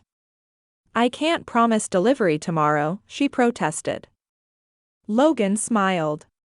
You're already dressed up like an elf and Grouchy McCrabby Pants doesn't have anywhere else to be. I suppose we could keep the team together. After all, no one should be alone on Christmas. Just then, someone shouted angrily from the crowd. Several people parted and Cole rushed to the front of the stage. Yeah, no one should be alone, Clara, but Freddie was because you're a selfish. Clara's breath caught in her throat as she crouched down to deal with him without the attention of the public and potentially the entire world, since numerous people recorded the event on their phones and broadcasted it on their social media accounts. Cole's breath reeked of alcohol. It's your fault. Clara knew it wasn't her fault, but guilt still pricked her insides like icicles, but if Logan could melt, so could she. Maybe it's your own guilt that's devouring you. Perhaps you should take the spotlight off me and have a look at yourself, Cole. Rage colored his face purple, and he tried to scramble onto the stage. A uniformed officer stepped in and Cole shrunk back, his eyes flitting from Logan to Clara to the cop. Logan flipped on the mic again. I think someone will be on Santa's naughty list this year. If you're not going to support the animal shelter or be nice to Clara, you're going to find coal in your stocking, coal." The crowd laughed and coal disappeared into the throng of people. Someone shouted, "We've been nice. What about a song?" The crowd chanted, "All I Want for Christmas." Clara met Logan's eyes. They shined, but not with sadness. He gave a little nod. "I'll sing, but not alone. Christmas is about being together. About caroling, cocoa, cookies." He interrupted himself and told them about the bake sale. A member of the press called, "Logan, do you officially support the Angel Ears Animal Shelter?" He beamed. "I do, and all proceeds from the download and sale of All I Want for Christmas Is You will hereby be donated to the shelter." He muttered to Clara, "My manager will hate me for this. But the dogs will love you." At that, he broke into jingle bells and everyone joined in. Chapter 10, Logan. After a lively round of Christmas carols, excluding All I Want for Christmas Is You, dozens of people asking for autographs and photos with Logan, and a lengthy process of connecting with potential adoptive families and individuals, Logan and Clara walked back to Animal Ears, towing the wagon, with just 2 puppies remaining, Dottie and Doggle. They recapped the evening, the success and spots of mayhem. They didn't see Cole again and Logan felt protective. If Cole bothered her, he'd have him to answer to. However, the Christmas fantasy was fleeting because he'd soon be leaving and that made him slow his pace. He didn't want the night to end, he didn't want to leave. 30 families applied for the puppies and with the help of the other volunteers from the shelter, they made matches giving 10 of the puppies forever homes and loads of interest in some of the other dogs.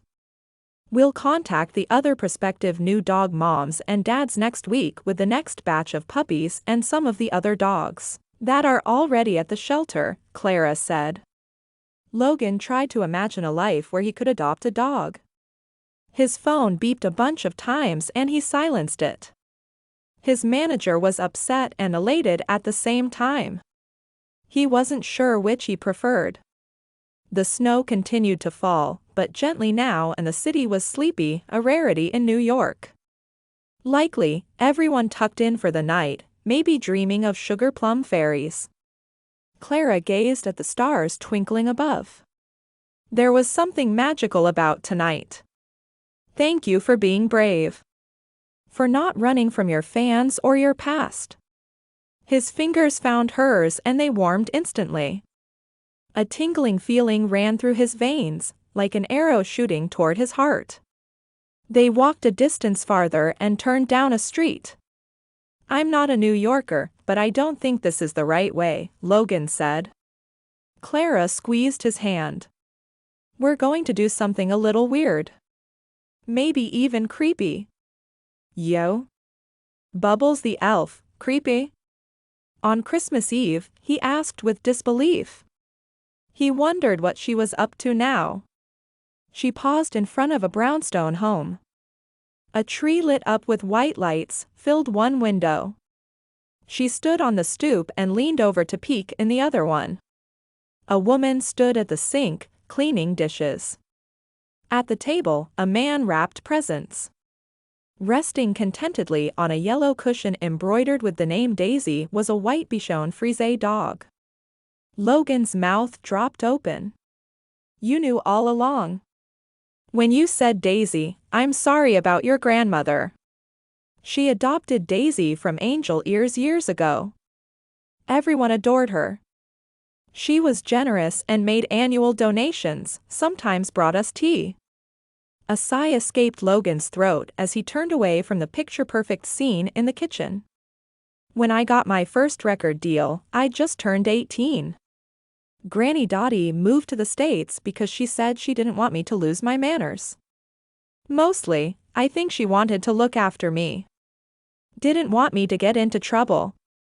She got Daisy to keep her company when I started going out on tour, gone for long stretches of time. I let her down. Leaving on tour in the coming days, he felt like he was letting her down all over again, including Clara and Dottie the dog. She checked on the 2 remaining puppies, snug under the blankets in the wagon. She sighed. I think she's looking down, pleased with how this Christmas Eve turned out. You spilled cocoa on my sweatshirt, tricked me into going along with your harebrained plan, got me to donate who knows how much money to the shelter, and made me. He stepped onto the sidewalk and slid on the slippery ground, knocking into Clara, and they both careened into a snowbank. She landed on top of him and they gazed into each other's eyes. Admit it, it was a pretty good plan that I didn't even realize I had. Her elf hat jingled as she winked. Once again, their eyes met and they melted together, mouths crashing, hearts racing, desperate for the other. Logan's mind drifted between the softness of her lips and the intensity of her desire. His hands found her hair and tangled in the soft strands. She pulled him close as though eager for more. He'd happily give her more. He'd give her anything, if only he had more to offer. He wanted to give her 1,000 kisses, the sun and moon and all the snow in the world. But all he could give her was a goodbye. The day after next. As if they both sensed this, they pull apart. She shuffled onto the sidewalk, straightening her coat and hat. He brushed off the snow. We shouldn't let this happen. Not when there's work to be done, not when you're leaving, not when our lives are so different. Her voice was a whisper as if she didn't want to hear the truth. Logan struggled to find an exception, to devise a plan, an alternative. All he came up with was another kiss even though he knew better. Warmth radiated from her. Her eyes flutter closed, his lips brushed hers. It was everything he needed and wanted. His fingers trailed along her collarbone, her jaw, and cupped the back of her head. She knotted her fingers in his hair as though she wasn't going to let go. The kiss went on longer, but not long enough because his phone vibrated then again. He grumbled, and they continued their walk back to the shelter. Logan helped her get the dogs settled in. She hopped up and down. I didn't realize how cold I was after being outside for hours. She warmed up some water. Can I interest you in some cocoa?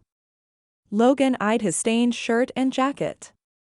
He didn't want to say goodbye. Creating distance would be easier. Nah. I'd better get going, pack, and whatnot before the tour bus leaves. He couldn't go to the apartment, but he knew he shouldn't stay. It would only make things harder. She nodded. Right. Well, okay. Can I call you a cab? You probably shouldn't walk home this late. The clock ticked across the room. She shrugged. It's a nice night. I might stay here a bit longer. Company's good. She patted Doggle. It sure was. Logan let out his breath. It is, she corrected, letting the words trail as though she didn't want to let go either. He gave Dottie a little pat and then turned to Clara. He tucked a piece of hair behind her ear and then stepped closer. She bit her lip and then gently placed a hand on his chest. It was really nice meeting you. I've never known an actual famous person. You're not quite what I expected. What did you expect? The worst. He chuckled. Thanks for everything with the dogs. She blinked a few times and then forced a smile. He knew it was fake because he'd kept track of all of them. There was the one when she was feeling silly, delighted, flirtatious. This one wasn't really a smile. Of course. You certainly worked some magic tonight, Clara. He couldn't deny she enchanted him, perhaps something more. You helped and you have my number. I suppose your manager will be in touch about the donations. Logan's lips parted, then he swallowed back whatever the words that jumped to his tongue. Let's not end this, let's figure it out. I don't want to say goodbye. Merry Christmas, grouchy McCrabby Pants. Merry Charisma's Bubbles Sugar Plum. With that, Logan swept from the building, leaving Clara with a gust of cold night air. The night chilled him in a way he couldn't have expected when she stepped into his life at the Grind coffee shop earlier that day. She'd uncovered the warmth within him, yet he felt cold right then. And if he was brutally honest with himself, lonely. He walked down the street, thinking, contemplating, letting the snow settle around him, each flake like a possibility he brushed off. When he circled the block again and then again, he imagined her cleaning up the shelter, filling out forms, and closing the office for the night. He couldn't stop thinking about her. He held on to the hope that she couldn't stop thinking about him either. The way they infuriated each other. The way she giggled when he sprayed her with whipped cream and tickled her. The way they each confessed their troubles. She helped him be brave and generous and all the things he didn't expect. However, mostly he didn't expect the feeling that filled his heart. While cleaning up the shelter, filling out the forms, and closing the office for the night, Clara kept thinking about how Penny wouldn't believe the story. She supposed now they could fangirl together. Maybe she could get tickets to his concert the next time he visited New York, Chicago, or Houston. Perhaps she could just follow him around the country, around the world. She laughed at how ludicrous it was. Clara clicked the office computer on to see where he'd be next. Nashville. She'd never been there. She couldn't afford a ticket or leave work anyway. It was a foolish hope. A Christmas wish. She knew a long-distance relationship with a rock star would never work. She opened her email because if she was honest, being with the dogs was much better than being in her little, tiny studio alone. Dottie sat in her lap and Doggle by her feet. At least 100 emails flooded her inbox, orders for the well-knit woof. Her mouth fell open. She heard a jingle, but it didn't come from her hat. "Hello," a squeaky voice called. Her brow furrowed. "I'm sorry. We're closed," she called.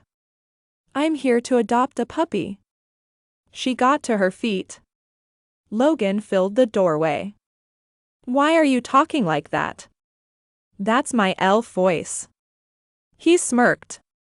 Clara burst into laughter. "What are you doing here?" "I thought we agreed no questions." "Seems like a reasonable one." He crossed the room in a few short strides as though he couldn't wait to be near her again. "Well, I already told you. I want to adopt a puppy." "What about your tour?" A flare of crazy hope shot through Clara's chest. She could never expect him to trade his career for a girl or a dog he'd just met. "I can't stop thinking about." A little yap sounded from the chair. Clara picked up the little white dog. "Dottie. She missed you." "Did she?"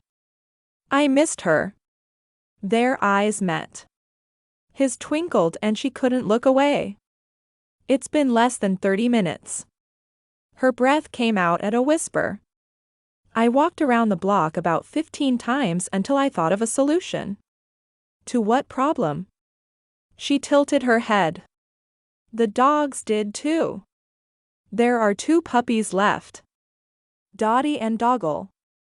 She's small, and he's big. I really ought to only have one dog, but I thought of someone else who loves animals and would give Doggle a great forever home." "Logan, I see what you're getting at. You've been in my little, tiny apartment. That's no place for a dog, and on tour, how will you look after her?" "Well, I've grown rather fond of Dottie and wouldn't want to leave her alone, especially not on holidays or Sundays, Mondays." He listed the rest of the days of the week. "It's really sweet of you to offer to take her, but the shelter has rules. You have to be able to provide care and—" He stepped closer. "I know of an elf who rather likes dogs and who might not mind looking after them." "An elf? Seriously, you know an elf?" Her hand flew to her hip in disbelief. He cocked his head and amusement blossomed on his face. I'm not actually an elf. Listen, that's an interesting idea, but I work 3 jobs. My apartment, you know. I have tons of debt and just received more orders for the well-knit woof than I'll be able to fill in the coming days. He brought his 2 first fingers to her lips. Listen. I was thinking you could come along and be the official dog handler. Clara's mouth fell open. I'd have to think about it. I don't think I can afford. You'd be compensated. You wouldn't have to be part of the entourage. You'd have your own Dottie and Doggle. She laughed. You did a good job convincing me that Christmas isn't all that bad even when we miss the people we love, and the last 30 minutes were excruciating. I don't want to miss you for another second. Clara's pulse thundered, drowning out her protests and thoughts, and rushing toward what he meant. You made so many people happy tonight, me included. I'm so used to hearing my own voice, it was refreshing listening to everyone singing together. You found countless dogs' homes. I suppose I did get my Christmas miracle. All the puppies found their families. Does that mean I can adopt Dottie? Doggle will be yours, and we. He suddenly looked shy. What? I suppose I got one too. What's that? Yo. Logan leaned closer. Clara beamed with disbelief. I'm your Christmas miracle? He started singing, and it only took her a moment to pick up the lyrics to All I Want for Christmas Is You. Logan looked up and pointed with one finger. Underneath the mistletoe. Then his lips landed on hers and they both had everything they wanted. Do you want more from the Only Us billionaire romance world?